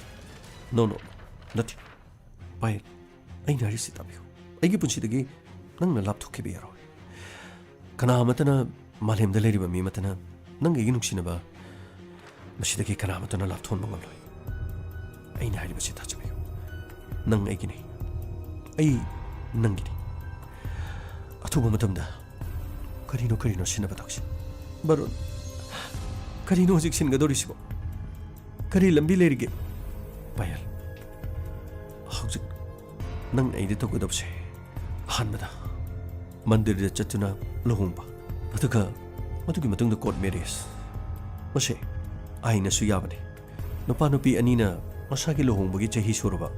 मसा मसाने यानरबा मंदिर अमद लुहोंगगा कोर्ट मैरिज तौबा हाइबसे ꯃꯈꯣꯏꯅꯤꯒꯤ ꯄꯨꯟꯁꯤꯗ ꯀꯅꯥ ꯑꯃꯠꯇꯅ ꯑꯌꯦꯠꯄ ꯑꯄꯟꯕ ꯄꯤꯕ ꯉꯝꯂꯣꯏ ꯑꯩꯅ ꯍꯥꯏꯔꯤꯕꯁꯤ ꯅꯪ ꯊꯥꯖꯗꯕ ꯇꯧꯒꯅꯨ ꯅꯪꯅ ꯇꯟꯖꯥ ꯍꯦꯛ ꯐꯪꯕꯒ ꯅꯪꯒꯤ ꯌꯨꯝ ꯑꯗꯨꯗꯒꯤ ꯅꯪ ꯑꯗꯨꯃꯛ ꯊꯣꯔꯛꯑꯣ ꯀꯔꯤꯒꯨꯝꯕ ꯄꯣꯠ ꯆꯩ ꯑꯃꯠꯇ ꯄꯨꯔꯛꯄꯒꯤ ꯃꯊꯧ ꯇꯥꯗꯦ ꯅꯪꯅ ꯍꯦꯛ ꯁꯪꯕꯒ ꯅꯪꯒꯤ ꯏꯃꯨꯡ ꯃꯅꯨꯡꯗꯒꯤ ꯇꯟꯖꯥ ꯌꯦꯡꯗꯨꯅ ꯅꯥꯊꯣꯔꯛꯀꯗꯕꯅꯤ ꯑꯗꯨꯒ ꯑꯩꯉꯣꯟꯗ ꯄꯥꯎ ꯄꯤꯔꯛꯀꯗꯕꯅꯤ ꯐꯔꯦ ꯕꯥꯔꯨꯟ ꯑꯗꯨꯗꯤ ꯑꯩ ꯃꯗꯨꯃꯛ ꯌꯦꯡꯂꯒꯦ ꯃꯗꯨꯒꯤ ꯇꯟꯖꯥꯗꯣ ꯃꯗꯨꯃꯛ ꯐꯪꯕ꯭ꯔꯥ ꯍꯥꯏꯕꯗꯣ ꯑꯩ ꯌꯦꯡꯂꯒꯦ ꯃꯁꯤꯒꯤ ꯃꯇꯨꯡꯗ ꯈꯨꯗꯣꯡꯆꯥꯕ ꯑꯃ ꯌꯦꯡꯗꯨꯅ ꯄꯥꯌꯜ ꯌꯨꯝꯗꯒꯤ ꯃꯍꯥꯛ ꯊꯣꯔꯛꯈꯤꯔꯝꯃꯤ ꯑꯃꯔꯣꯝꯗ ꯄꯥꯌꯜꯒꯤ ꯃꯃꯥ ꯂꯥꯛꯈꯤ ꯃꯍꯥꯛꯅ ꯏꯃꯨꯡꯗ ꯍꯦꯛ ꯆꯪꯕꯒ ꯃꯆꯥꯅꯨꯄꯤ ꯌꯦꯡꯈꯤ ꯑꯃꯗꯤ ꯏꯃꯨꯡ ꯑꯗꯨꯗ ꯃꯆꯥꯅꯨꯄꯤ ꯂꯩꯔꯝꯗꯦ ꯌꯨꯝꯗ ꯁꯦꯟꯅꯔꯝꯕ ꯗꯤꯄꯨ ꯁꯤꯗ ꯂꯥꯛꯑꯣ ꯄꯥꯌꯜꯗꯤ ꯀꯥꯏ ꯆꯠꯈ꯭ꯔꯦ ꯍꯥ ꯄꯥꯌꯜ ꯀꯥꯏ ꯆꯠꯈ꯭ꯔꯒꯦꯕ ꯑꯩꯈꯣꯏꯅ ꯄꯥꯌꯜꯁꯤ ꯁꯦꯟꯅꯔꯤ ꯍꯥꯏꯕꯗꯨ ꯅꯪ ꯈꯪꯕ ꯅꯠꯇ꯭ꯔꯣ ꯍꯥ ꯃꯦꯗꯝ ꯃꯥꯕꯨ ꯌꯨꯝꯗꯒꯤ ꯍꯦꯛ ꯆꯠꯊꯣꯛꯍꯟꯒꯅꯨ ꯍꯥꯏꯕꯗꯨꯗꯤ ꯑꯩꯉꯣꯟꯗꯗꯤ ꯍꯥꯏꯔꯝꯗꯕꯅꯤꯅ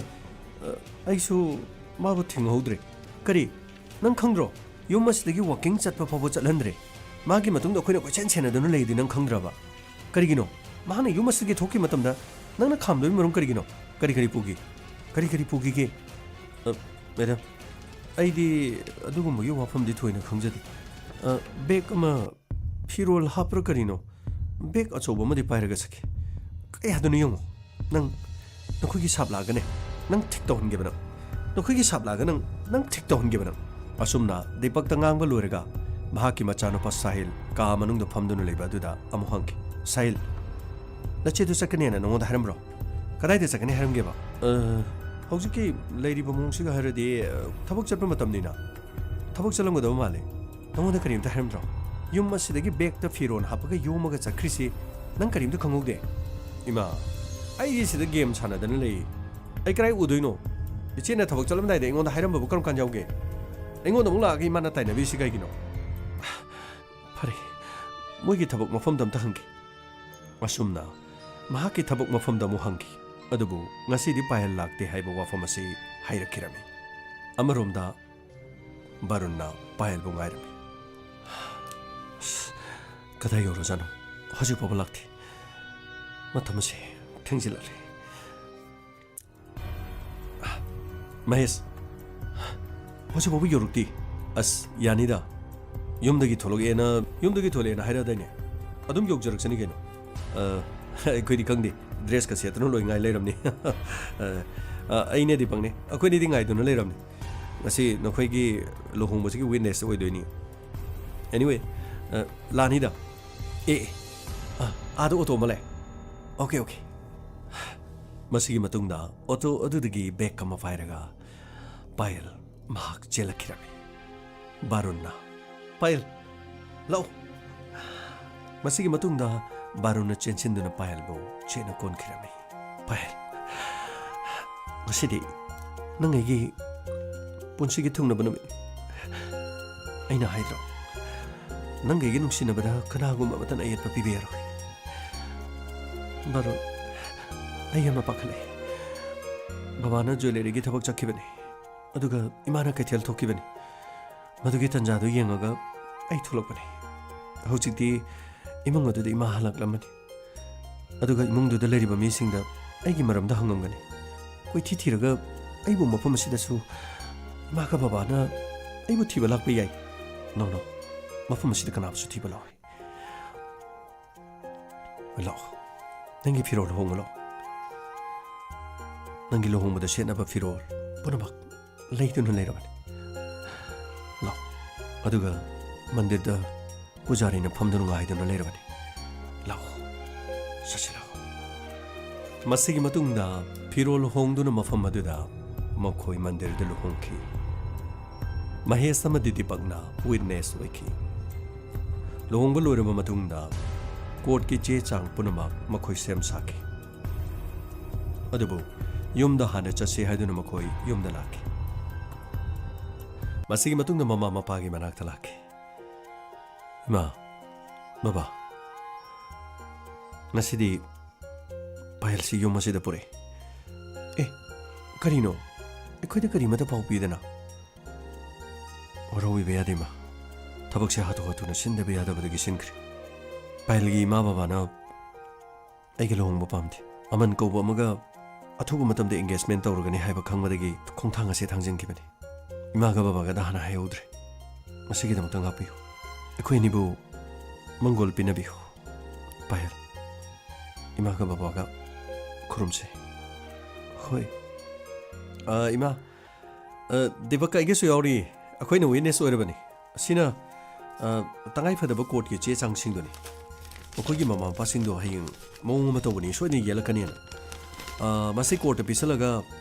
adum loire adu court ki che ma loraga akhoi ni lohong bagi che se dum final loren phare phare law nakhoi ki ka to ta ke law chango kaya da ning thijagraba igi mause thasagi mai thongbu ngambini law imung de changsi law masigi matungda Rajendra mayum da machana pi thokre haina tabadagi yum aduda maha khatho thulaki Mohini tabra Mohini aiside lei karino yum masida na chana pi du sheno haduna nongonda thamaga na chana pi du yum masida gi thokki matumda nang na khangda bimaram karigino aisu ai hakang kai thelo thobani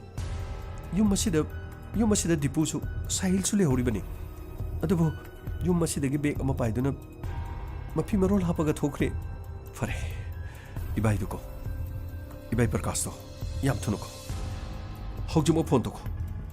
aduga barun gi yum da chachi hojum ko yum da soidan leramgani ahing se lalan be yadi ahing lan krabadi soidan makki makoi nang ngani ngasi mak makoi soidan makki court marriage to na ba natraga topa khongthang ama thangna bonar me makoi soidan yum da leramgani hoi ai phone to khragi masigi matungda Mohini na mahaki mabung prakasta call to kirami amadi maha mafam adu dalaki karino ne intari pausiba nakoi bo ngang seno haire ai ne somdadi amandu mahaki damakta ne na afaba nupa ama thidra ngang na dana lere as nakoi chu yaine angang adu da amangi wari sau harga noi wari sadrbo marak sida topa napa manu sina halai du karigino ba ibai aidi nasanu pi de wari si sauna yam kan haibani aina makte igi sanu pi de wari sabadu nungai tabadagi adubu nasanu pi ne de wari si sasaram darmal ai sune wari du yamna sabani masak mato phajaba sel thum paiba aman ko bamale haina singna dana leirabani haiduna adubu marak asida mahana barun haiduna torupani yare hauji madugi matam danati ibai pail soidana make hauji no padugi mayum da leramgani akhoi mafam adu da thuna chanaba tawsi matam se haujan kini ahinga se lan khrabadi soidana make ki hesa se mokoi na ngangani chanaba tawsi asumna mama mapa barun gi yum da lakna ba sem saki amarom da barun gi yum da nungai bana harau ba nungai ba pangthoklam maramdi imung abdu da mau amala pagi nungai jaba haibadu eram asumna imung adu da harau mathoi kanari ngai da gari thaujilaki amadi yum adu da thong thilaki thong hangdok tuni yengluba matamda imung adu da Rajendra Mohini Prakash makoi hum changlaki waro bibiade hana paudi bhijo hudre amta changjarki yani Mohini lengsilo lo aduga somda sangcham biro lo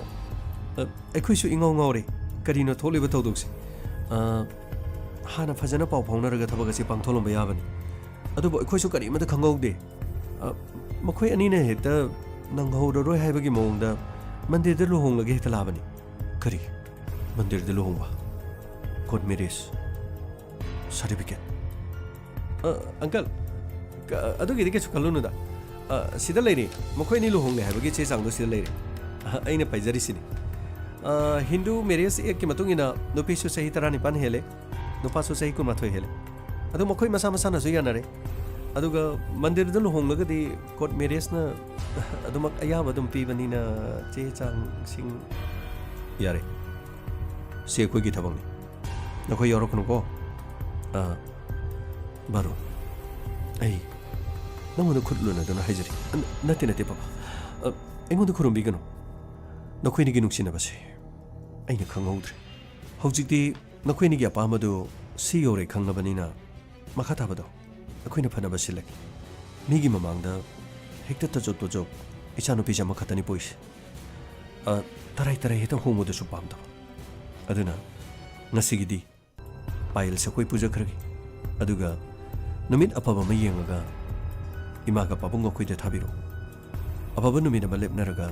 ꯐꯖꯅ ꯌꯥꯝꯅ ꯆꯥꯎꯅ ꯗꯨꯝꯗꯥꯝ ꯇꯧꯔꯒ ꯂꯨꯍꯣꯡꯁꯤ ꯄꯥꯌꯦꯜ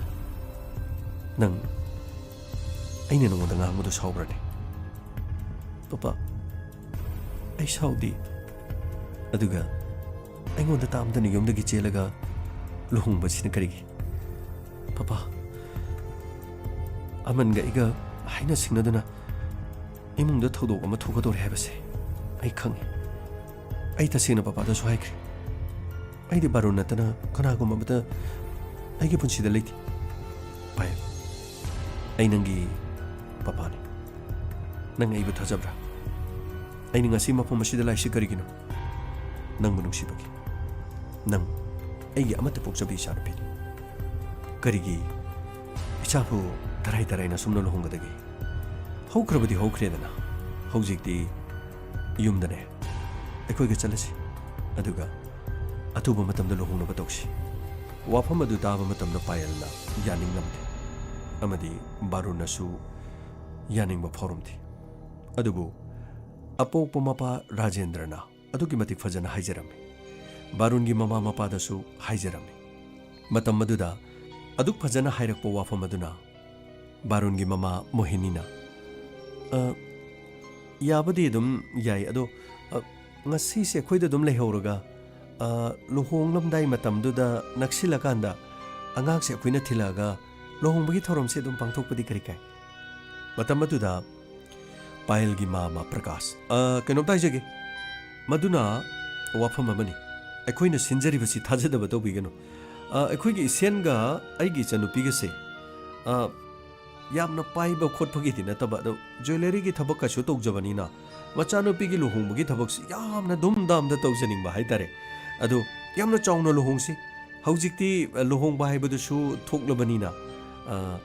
ꯑꯃꯒꯁꯨ ꯍꯥꯟꯅ ꯍꯥꯏꯅꯈꯤꯕ ꯂꯩꯔꯒꯁꯨ ꯃꯗꯨ ꯑꯩꯈꯣꯏ ꯀꯥꯎꯊꯣꯛꯅꯔꯒ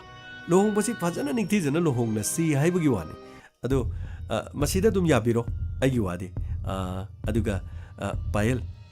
ꯅꯪꯒꯤ ꯃꯥꯃꯅ ꯍꯥꯏꯁꯤꯅꯤ ꯅꯍꯥꯟꯈꯩ ꯅꯈꯣꯏꯒꯤ ꯏꯃꯥꯒ ꯕꯕꯥꯒ ꯉꯥꯡꯅꯕꯗ ꯑꯩ ꯌꯥꯎꯕ꯭ꯔꯥ ꯑꯩ ꯌꯥꯎꯔꯝꯃꯣꯏ ꯀꯣ ꯍꯧꯖꯤꯛ ꯑꯩ ꯌꯥꯎꯔꯤꯁꯤನಿ ꯅꯪꯒꯤ ꯃꯥꯃ ꯌꯥꯎꯔꯤꯗꯅ ꯅꯪꯒꯤ ꯃꯥꯃ ꯌꯥꯎꯔꯤ ꯑꯩꯅ ꯁꯥꯈꯤ ꯑꯣꯏꯒꯅꯤ ꯅꯪꯒꯤ ꯐꯅꯅꯕ ꯑꯩꯅ ꯂꯣꯏꯅ ꯍꯥꯏꯒꯅꯤ ꯃꯤꯒꯤ ꯃꯃꯥꯡꯗ ꯏꯀꯥꯏꯖꯩ ꯃꯃꯥ ꯃꯄꯥꯅ ꯌꯥꯗꯗꯅ ꯃꯟꯗꯤꯔꯗ ꯂꯨꯍꯣꯡꯉꯤ ꯑꯗꯨꯒ ꯅꯪꯒꯤꯁꯨ ꯏꯖꯠ ꯑꯃꯅꯤꯗꯅ ꯌꯨꯝ ꯑꯁꯤꯗꯁꯨ ꯍꯌꯦꯡ ꯗꯨꯝꯗꯥꯝꯗ ꯂꯨꯍꯣꯡꯉꯒ ꯂꯥꯛꯑꯒꯗꯤ ꯅꯪꯒꯤ ꯑꯋꯨꯟꯄꯣꯠ ꯑꯗꯒꯤ ꯂꯣꯏꯅ ꯀꯔꯤꯝꯇ ꯋꯥꯠꯄ ꯂꯩꯇꯦꯗ ꯑꯩꯅ ꯍꯥꯏꯔꯤꯁꯤ ꯅꯪꯒꯤ ꯏꯃꯥꯒꯤ ꯕꯕꯥꯒꯤ ꯃꯍꯨꯠ ꯁꯤꯜꯂꯒꯅ ꯑꯩꯅ ꯍꯥꯏꯔꯤꯁꯤ ꯑꯩ ꯊꯑꯣꯏꯅ ꯂꯥꯛꯏꯁꯤꯅꯤ ꯀꯣ ꯑꯍꯥꯟꯕꯗ ꯅꯈꯣꯏꯒꯤ ꯊꯣꯛꯈꯤꯕꯗꯣ ꯏꯠꯁ ꯑꯣꯀꯦ ꯍꯧꯖꯤꯛꯇꯤ ꯑꯩ ꯌꯥꯎꯔꯕꯅꯤꯅ ꯋꯥꯐꯝꯁꯤꯗ ꯅꯪꯅ ꯁꯣꯏꯗꯅ ꯊꯥꯖꯒꯅꯤ ꯈꯜꯂꯤꯗ ꯑꯁꯨꯝꯅ ꯐꯖꯅ ꯋꯥꯐꯝ ꯑꯁꯤ ꯍꯥꯏꯔꯛꯈꯤꯔꯝꯃꯤ ꯃꯁꯤꯒꯤ ꯃꯇꯨꯡꯗ ꯔꯥꯖꯦꯟꯗ꯭ꯔꯅ ꯍꯥꯏꯔꯛꯈꯤ ꯕꯥꯔꯨꯟ ꯑꯩꯅ ꯍꯥꯏꯔꯤꯕꯁꯤ ꯊꯥꯖꯗꯕꯗꯣ ꯑꯩ ꯄꯥꯌꯜꯕꯨ ꯄꯣꯛꯄ ꯃꯄꯥꯅꯤ ꯄꯥꯌꯜꯅ ꯅꯪꯒꯤ ꯅꯐꯝꯗ ꯊꯝꯂꯤꯕ ꯊꯥꯖꯕꯗꯣ ꯃꯗꯨꯃꯛ ꯄꯥꯌꯜꯒꯤ ꯃꯄꯥ ꯑꯩꯅ ꯅꯪꯒꯤ ꯅꯐꯝꯗ ꯊꯥꯖꯕ ꯊꯝꯃꯤ ꯑꯩ ꯑꯃꯨꯛꯀꯁꯨ ꯈꯨꯕꯥꯛ ꯆꯥꯡꯖꯧ 10 ꯂꯣꯟꯅꯔꯒ ꯅꯉꯣꯟꯗ ꯍꯥꯏꯔꯤ ꯑꯩꯒꯤ ꯏꯆꯥꯅꯨꯄꯤ ꯉꯁꯤ ꯑꯩꯅ ꯄꯨꯖꯈ꯭ꯔꯒꯦ ꯁꯣꯏꯗꯅꯃꯛꯀꯤ ꯅꯨꯃꯤꯠ ꯑꯐꯕ ꯑꯃ ꯂꯦꯞꯂꯒ ꯌꯨꯝ ꯑꯁꯤꯗ ꯆꯥꯎꯅ ꯗꯨꯝꯗꯥꯡ ꯇꯧꯔꯒ ꯏꯆꯥꯅꯨꯄꯤꯁꯤ ꯊꯤꯟꯖꯔꯛꯀꯦ ꯑꯩꯕꯨ ꯊꯥꯖꯕꯤꯌꯨ ꯅꯠꯇꯦ ꯕꯕꯥ ꯑꯩꯉꯣꯟꯗ ꯈꯨꯔꯨꯝꯕꯤꯒꯅꯨ ꯑꯩꯅ ꯑꯃꯨꯛꯁꯨ ꯍꯥꯏꯖꯈ꯭ꯔꯦ ꯄꯥꯌꯜ ꯅꯪꯕꯨ ꯍꯦꯛ ꯄꯣꯛꯄ ꯅꯪꯒꯤ ꯅꯄꯥꯕꯨ ꯊꯥꯖꯗꯕ꯭ꯔꯣ ꯑꯩꯅ ꯅꯉꯣꯟꯗ ꯈꯔ ꯉꯥꯡꯕ ꯆꯠꯈꯤꯕꯗꯨꯗꯤ ꯅꯪꯕꯨ ꯐꯍꯟꯅꯤꯡꯕꯗꯒꯤꯅꯤ ꯂꯥꯛꯑꯣ ꯆꯠꯁꯤꯜꯂꯣ ꯃꯤꯌꯥꯝꯃꯥꯡꯗꯅꯦ ꯏꯆꯥꯕꯨ ꯆꯥꯎꯅ ꯑꯩꯅ ꯂꯨꯍꯣꯡꯕꯤꯒꯅꯤ ꯑꯩꯕꯨ ꯊꯥꯖꯕꯤꯗꯕ ꯇꯧꯒꯅꯨ ꯂꯥꯛꯑꯣ ꯆꯠꯁꯤꯜꯂꯣ ꯄꯥꯌꯜ ꯅꯪꯒꯤ ꯕꯕꯥꯅ ꯍꯥꯏꯁꯤꯅꯤ ꯏꯃꯥꯅ ꯍꯥꯏꯔꯤꯁꯤꯁꯨ ꯇꯥꯎ ꯀꯔꯤꯒꯤꯗꯃꯛ ꯏꯆꯥꯕꯨ ꯑꯁꯨꯝꯅ ꯀꯅꯥ ꯑꯃꯠꯇ ꯌꯥꯎꯗꯅ ꯅꯪꯒꯤ ꯀꯅꯥ ꯑꯃꯠꯇ ꯅꯇꯨꯡꯗ ꯂꯦꯞꯇꯅ ꯀꯔꯤꯒꯤ ꯂꯨꯍꯣꯡꯒꯗꯧꯔꯤꯕꯅꯣ ꯅꯪꯒꯤ ꯅꯣꯄꯥ ꯅꯣꯄꯥ ꯁꯥꯍꯤꯜꯁꯨ ꯌꯥꯎꯒꯅꯤ ꯆꯥꯎꯅ ꯂꯨꯍꯣꯡꯉꯒꯅꯦ ꯌꯨꯝ ꯑꯁꯤꯗ ꯅꯪꯕꯨ ꯊꯤꯜꯂꯛꯀꯦ ꯂꯥꯎ ꯆꯠꯁꯤꯜꯂꯛꯑꯣ ꯑꯁꯨꯝꯅ ꯉꯥꯏꯍꯥꯛ ꯅꯩꯅꯔꯕ ꯉꯥꯡꯅꯔꯕ ꯃꯇꯨꯡꯗ ꯄꯥꯌꯜ ꯌꯨꯝ ꯑꯗꯨꯗꯒꯤ ꯂꯨꯍꯣꯡꯕꯒꯤ ꯐꯤꯖꯣꯜ ꯁꯦꯠꯂꯒ ꯄꯨꯈꯤꯔꯝꯃꯤ ꯃꯁꯤꯒꯤ ꯃꯇꯨꯡꯗ ꯄꯥꯌꯜ ꯃꯍꯥꯛ ꯆꯠꯈꯤ ꯃꯁꯤꯒꯤ ꯃꯇꯨꯡꯗ ꯏꯃꯨꯡ ꯑꯗꯨꯗ ꯄꯥꯌꯜ ꯍꯦꯛ ꯌꯧꯕꯒ ꯃꯃꯥ ꯃꯄꯥꯅ ꯀꯔꯤꯒꯨꯝꯕ ꯑꯃꯇ ꯉꯥꯡꯕ ꯆꯩꯕ ꯇꯧꯈꯤꯗꯦ ꯌꯨꯝ ꯑꯗꯨꯗ ꯅꯣꯡꯃ ꯅꯤꯅꯤ ꯑꯗꯨꯃꯛ ꯅꯨꯡꯉꯥꯏꯅ ꯂꯩꯈꯤ ꯅꯨꯃꯤꯠ ꯍꯨꯝꯅꯤ ꯁꯨꯔꯛꯄ ꯃꯇꯝꯗ ꯃꯃꯥꯅ ꯄꯥꯌꯜ ꯁꯤꯗ ꯑꯝꯇ ꯊꯣꯛꯂꯛꯑꯣ ꯑꯦꯡꯒꯦꯖꯃꯦꯟꯒꯤ ꯄ꯭ꯔꯣꯒ꯭ꯔꯥꯝ ꯑꯃ ꯂꯩꯕꯅꯤ ꯑꯗꯨꯅ ꯑꯦꯡꯒꯦꯖꯃꯦꯟꯒꯤ ꯄ꯭ꯔꯣꯒ꯭ꯔꯥꯝ ꯑꯗꯨꯗ ꯁꯦꯠꯀꯗꯕ ꯐꯤꯔꯣꯜ ꯑꯗꯨꯒ ꯃꯗꯨꯗ ꯁꯤꯒꯗꯕ ꯁꯅꯥꯒꯤ ꯃꯇꯥꯡꯗ ꯑꯄꯥꯝ ꯄꯥꯝꯗ ꯈꯟꯅꯁꯤꯜꯂꯛꯑꯣ ꯀꯩꯅꯣ ꯍꯥꯏꯁꯤꯕꯨ ꯏꯃꯥ ꯑꯩꯗꯤ ꯂꯨꯍꯣꯡꯂꯕꯗꯨꯗꯤ ꯀꯗꯥꯏꯗꯒꯤ ꯑꯦꯡꯒꯦꯖꯃꯦꯟꯅꯣ ꯍꯩꯃꯥ ꯑꯦꯡꯒꯦꯖꯃꯦꯟ ꯍꯥꯏꯕꯗꯨꯅ ꯅꯈꯣꯏꯅ ꯂꯨꯍꯣꯡꯖꯈ꯭ꯔꯕꯁꯨ ꯃꯗꯨꯅ ꯅꯈꯣꯏ ꯑꯅꯤꯈꯛꯀꯤ ꯋꯥꯅꯤ ꯑꯦꯡꯒꯦꯖꯃꯦꯟ ꯑꯃ ꯇꯧꯒꯗꯧꯔꯤꯕꯅꯤ ꯑꯦꯡꯒꯦꯖꯃꯦꯟꯗꯨ ꯂꯣꯏꯔꯒ ꯂꯨꯍꯣꯡꯕꯗꯨ ꯇꯧꯒꯗꯧꯔꯤꯕ ꯑꯦꯡꯒꯦꯖꯃꯦꯟꯒꯤ ꯐꯪꯁꯟꯁꯤꯅ ꯂꯨꯍꯣꯡꯕꯗꯨꯗꯒꯤ ꯍꯦꯟꯅ ꯆꯥꯎꯍꯟꯒꯗꯧꯔꯤꯕꯅꯤ ꯈꯪꯕ꯭रा ꯊꯥꯖꯗꯕ ꯇꯧꯅꯨ ꯂꯥꯎ ꯑꯄꯥꯝ ꯄꯥꯝꯗꯗꯨ ꯈꯟꯅꯅꯕ ꯇꯥꯟꯅꯁꯤ ꯀꯔꯤ ꯀꯔꯤ ꯁꯦꯠꯀꯗꯒꯦꯗꯣ ꯇꯥꯟꯅꯁꯤꯜꯂꯛꯑꯣ ꯏꯃꯥ ꯑꯩ ꯂꯨꯍꯣꯡꯂꯕꯤꯅꯤ ꯑꯦꯡꯒꯦꯖꯃꯦꯟꯒꯤ ꯃꯊꯧ ꯇꯥꯗꯕ꯭ꯔꯥ ꯈꯜꯂꯦ ꯑꯦ ꯀꯩꯅꯣ ꯅꯪ ꯍꯥꯏꯗꯨꯕꯣ ꯅꯪꯒꯤ ꯂꯨꯍꯣꯡꯕꯗꯨꯗꯤ ꯃꯃꯤꯡꯇꯒꯤ ꯍꯣꯡꯕꯅꯤ ꯑꯦꯡꯒꯦꯖꯃꯦꯟ ꯍꯥꯏꯕꯁꯦ ꯇꯧꯗꯕ ꯌꯥꯗꯕꯅꯤ ꯉꯥꯎꯁꯟꯅꯒꯅꯨꯀꯣ ꯃꯁꯤꯒꯤ ꯃꯇꯨꯡꯗꯒꯤ ꯄꯥꯌꯜꯅ ꯕꯥꯔꯨꯟꯗ ꯃꯄꯥꯟꯗ ꯊꯣꯛꯇꯨꯅ ꯀꯣꯜ ꯇꯧꯈꯤ ꯕꯥꯔꯨꯟ ꯏꯃꯨꯡ ꯑꯁꯤꯗ ꯇꯧꯔꯤꯕ ꯃꯑꯣꯡꯁꯦ ꯃꯑꯣꯡ ꯑꯃꯅꯤ ꯑꯩꯗꯤ ꯈꯔ ꯆꯤꯡꯅꯕ ꯍꯧꯔꯛꯏ ꯀꯩꯗꯧꯔꯒꯦ ꯄꯥꯌꯜ ꯑꯦꯡꯒꯦꯖꯃꯦꯟꯒꯤ ꯃꯇꯥꯡꯗ ꯄꯜꯂꯦ ꯑꯦꯡꯒꯦꯖꯃꯦꯟ ꯄꯜꯂꯤꯁꯤꯕꯨ ꯀꯔꯤꯒꯤꯅꯣ ꯑꯃꯟ ꯍꯥꯏꯕ ꯅꯨꯄꯥꯗꯨꯒ ꯑꯩꯒ ꯃꯐꯝ ꯑꯁꯤꯗ ꯑꯦꯡꯒꯦꯖꯃꯦꯟ ꯇꯧꯒꯗꯧꯔꯤꯕ ꯖꯥꯠꯂꯥ ꯅꯠꯇ꯭ꯔꯒ ꯅꯪꯒ ꯑꯩꯒ ꯂꯨꯍꯣꯡꯕꯁꯤ ꯊꯨꯒꯥꯏꯒꯗꯧꯔꯤꯕ ꯖꯥꯠꯂꯥ ꯄꯥꯌꯜ ꯑꯗꯨꯒꯤ ꯑꯣꯏꯔꯝꯃꯣꯏꯗ ꯆꯠꯅꯕꯤꯁꯤꯡꯁꯨ ꯂꯣꯏꯅ ꯄꯥꯡꯊꯣꯛꯆꯅꯤꯡꯕꯒꯤ ꯏꯃꯥ ꯕꯕꯥꯅ ꯁꯤꯟꯕ ꯑꯣꯏꯔꯝꯒꯅꯤ ꯅꯍꯥꯟ ꯑꯗꯨ ꯐꯖꯅ ꯍꯥꯏꯔꯤꯗꯨꯗꯤ ꯃꯔꯛ ꯑꯁꯤꯗ ꯃꯈꯣꯏꯅ ꯅꯉꯣꯟꯗ ꯆꯩꯕ ꯉꯥꯡꯕ ꯐꯨꯕ ꯆꯩꯕ ꯇꯧꯕ꯭ꯔꯅꯦ ꯑꯗꯨꯕꯨꯗꯤ ꯑꯃꯠꯇ ꯇꯧꯗꯦꯕ ꯑꯗꯣ ꯑꯩꯅ ꯈꯔ ꯆꯤꯡꯅꯕꯒꯤ ꯋꯥꯅꯤ ꯏꯃꯨꯡ ꯑꯁꯤꯗ ꯇꯧꯔꯤꯕ ꯃꯑꯣꯡꯁꯦ ꯑꯩ ꯄꯨꯛꯅꯤꯡꯅ ꯌꯥꯅꯤꯡꯕ ꯐꯥꯎꯗꯦ ꯕꯥꯔꯨꯟ ꯅꯪꯅ ꯈꯪꯗꯕꯒꯤꯅꯤ ꯑꯩꯒꯤ ꯏꯃꯥ ꯕꯕꯥ ꯃꯤ ꯌꯥꯝꯅ ꯂꯨꯕꯅꯤ ꯐꯔꯦꯅꯦ ꯑꯗꯨꯔꯒ ꯑꯩ ꯍꯣꯔꯦꯟ ꯏꯃꯥ ꯐꯣꯟ ꯇꯧꯍꯜꯂꯒꯦ ꯑꯗꯨꯒ ꯑꯩ ꯍꯥꯏꯔꯛꯀꯦ ꯃꯁꯤꯒꯤ ꯃꯇꯨꯡꯗ ꯕꯥꯔꯨꯟꯒꯤ ꯃꯃꯥꯗ ꯕꯥꯔꯨꯟꯅ ꯋꯥꯐꯝꯁꯤꯡ ꯑꯗꯨ ꯇꯝꯈꯤ ꯑꯃꯗꯤ ꯕꯥꯔꯨꯟꯒꯤ ꯃꯃꯥꯅ ꯃꯣꯍꯤꯅꯤꯗ ꯀꯣꯜ ꯇꯧꯈꯤ ꯍꯜꯂꯣ ꯃꯣꯍꯤꯅꯤ ꯀꯝꯗꯧꯔꯤꯒꯦ ꯅꯨꯡꯉꯥꯏꯔꯤꯌꯦ ꯏꯃꯧ ꯅꯨꯄꯤ ꯄꯥꯌꯜꯗꯤ ꯃꯥ ꯃꯊꯛꯇ ꯂꯩꯌꯦ ꯀꯧꯖꯔꯧꯔꯥ ꯅꯠꯇꯦꯗ ꯑꯉꯥꯡꯁꯤꯡꯒꯤ ꯂꯨꯍꯣꯡꯕꯒꯤ ꯃꯇꯥꯡꯁꯦ ꯀꯔꯤ ꯈꯟꯅꯁꯤꯒꯦ ꯑꯩꯈꯣꯏ ꯀꯔꯝ ꯀꯥꯟꯗ ꯂꯥꯛꯎꯒꯦ ꯑꯗꯨ ꯑꯝꯇ ꯍꯪꯒꯦ ꯇꯧꯕꯅꯤ ꯆꯠꯈꯤꯕꯁꯨ ꯅꯨꯃꯤꯠ ꯅꯤꯅꯤ ꯍꯨꯝꯅꯤ ꯁꯨꯔꯕꯅꯤꯅ ꯑꯃꯨꯛ ꯍꯪꯖꯔꯛꯏꯕ ꯌꯥꯅꯤꯗ ꯃꯇꯝ ꯈꯤꯇꯪ ꯉꯥꯏꯈꯤꯁꯦ ꯉꯔꯥꯡ ꯅꯍꯥꯟꯇ ꯉꯥꯏꯔꯤ ꯀꯩꯅꯣ ꯑꯩꯈꯣꯏꯅ ꯄꯨꯔꯛꯄ ꯏꯆꯥꯅꯨꯄꯤꯁꯦ ꯃꯧ ꯑꯣꯏꯗꯨꯅ ꯑꯗꯣꯝꯗ ꯂꯩꯈ꯭ꯔꯗꯣꯏꯅꯤ ꯌꯨꯝ ꯑꯁꯤꯗ ꯃꯇꯝ ꯈꯤꯇꯪꯗꯤ ꯑꯩꯈꯣꯏꯒ ꯂꯩꯃꯤꯟꯅꯖꯈꯤꯒꯦ ꯑꯗꯨꯒ ꯃꯇꯝ ꯂꯦꯞꯅꯔꯒ ꯆꯥꯎꯅ ꯂꯨꯍꯣꯡꯉꯒ ꯂꯣꯏꯔꯦ ꯍꯣꯏ ꯑꯗꯨꯒꯤꯕꯨꯗꯤ ꯆꯨꯝꯕ ꯑꯗ ꯑꯉꯥꯡꯁꯤꯡꯁꯤꯅ ꯂꯨꯍꯣꯡꯂꯤꯅꯤ ꯍꯥꯏꯗꯨꯅ ꯃꯈꯣꯏꯅꯁꯨ ꯁꯤꯟꯖꯔꯨꯔꯦ ꯑꯗꯨꯒ ꯃꯈꯣꯏꯒꯤ ꯋꯥꯐꯝꯁꯦ ꯏꯈꯟ ꯈꯟꯅꯕꯤꯗꯕ ꯃꯥꯜꯂꯤ ꯍꯥꯏꯗꯅ ꯃꯈꯣꯏꯁꯦ ꯌꯥꯝꯅ ꯄꯨꯛꯅꯤꯡ ꯈꯣꯏꯔꯥꯡꯉꯕ ꯍꯥꯏꯇꯥꯔꯦ ꯑꯗꯨꯒꯤꯅꯦ ꯑꯩꯅ ꯇꯧꯖꯔꯛꯏꯁꯤ ꯀꯔꯤꯝꯇ ꯑꯗꯨꯒꯤ ꯋꯥꯕꯤꯔꯨꯅꯨ ꯅꯨꯃꯤꯠ ꯑꯐꯕ ꯑꯃ ꯌꯦꯡꯉꯒ ꯃꯐꯝ ꯑꯁꯤꯗ ꯂꯥꯛꯑꯒ ꯃꯈꯥ ꯇꯥꯕꯗꯣ ꯀꯔꯤ ꯇꯧꯒꯗꯒꯦ ꯍꯥꯏꯕꯗꯨ ꯈꯟꯅꯃꯤꯟꯅꯔꯁꯤ ꯑꯣ ꯐꯔꯦ ꯑꯗꯨꯗꯤ ꯅꯨꯃꯤꯠ ꯑꯐꯕ ꯑꯃ ꯌꯦꯡꯉꯒ ꯂꯥꯛꯑꯣ ꯍꯥꯏꯕꯗꯣ ꯑꯩꯈꯣꯏꯗ ꯍꯥꯏꯐꯦꯠꯇꯪ ꯈꯪꯍꯟꯕꯤꯔꯛꯑꯣꯀꯣ ꯑꯩꯈꯣꯏꯗꯤ ꯂꯥꯛꯅꯤꯡꯕꯅ ꯂꯣꯏꯔꯕꯅꯤ ꯍꯣꯏ ꯑꯩꯈꯣꯏ ꯁꯣꯏꯗꯅ ꯍꯥꯏꯖꯔꯛꯑꯒꯦ ꯑꯁꯨꯝꯅ ꯏꯃꯨꯡ ꯑꯗꯨꯗ ꯀꯔꯤꯒꯨꯝꯕ ꯃꯑꯣꯡ ꯑꯃ ꯊꯣꯛꯄꯒꯤ ꯃꯑꯣꯡꯗ ꯆꯤꯡꯅꯕꯗꯤ ꯂꯩꯈꯤ ꯑꯗꯨꯕꯨ ꯀꯔꯤ ꯊꯣꯛꯀꯗꯒꯦ ꯍꯥꯏꯕꯗꯨꯗꯤ ꯈꯪꯈꯤꯔꯝꯗꯦ ꯑꯁꯨꯝꯅ ꯅꯨꯃꯤꯠ ꯈꯔꯅꯤ ꯑꯃꯨꯛ ꯍꯧꯈꯤ ꯑꯃꯗꯤ ꯄꯥꯌꯜ ꯕꯥꯔꯨꯟꯗ ꯀꯣꯜ ꯇꯧꯔꯛꯈꯤ ꯕꯥꯔꯨꯟ ꯏꯃꯨꯡ ꯑꯁꯤꯗꯅꯦ ꯑꯦꯡꯒꯦꯖꯃꯦꯟꯒꯨꯝꯕ ꯑꯃ ꯑꯆꯧꯕ ꯐꯪꯁꯟ ꯑꯃ ꯄꯥꯡꯊꯣꯛꯀꯗꯧꯔꯤ ꯑꯩ ꯃꯐꯝ ꯑꯁꯤꯗꯒꯤ ꯑꯃꯨꯛ ꯆꯦꯜꯂꯛꯄ ꯄꯥꯝꯃꯤ ꯅꯪ ꯀꯔꯤꯒꯨꯝꯕ ꯈꯔꯗꯤ ꯈꯜꯂꯣ ꯏꯃꯨꯡ ꯑꯁꯤꯗꯅꯦ ꯀꯔꯤꯒꯨꯝꯕ ꯈꯔꯗꯤ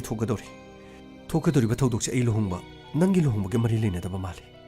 ꯑꯩꯅ ꯍꯥꯏꯔꯤꯕꯁꯤ ꯅꯪ ꯊꯥꯖꯗꯕ ꯇꯧꯒꯅꯨ ꯄꯥꯌꯜ ꯅꯪꯁꯨ ꯌꯥꯝꯅ ꯍꯦꯛꯇ ꯈꯟꯖꯟꯕ ꯍꯥꯏꯗꯨꯅꯤꯗ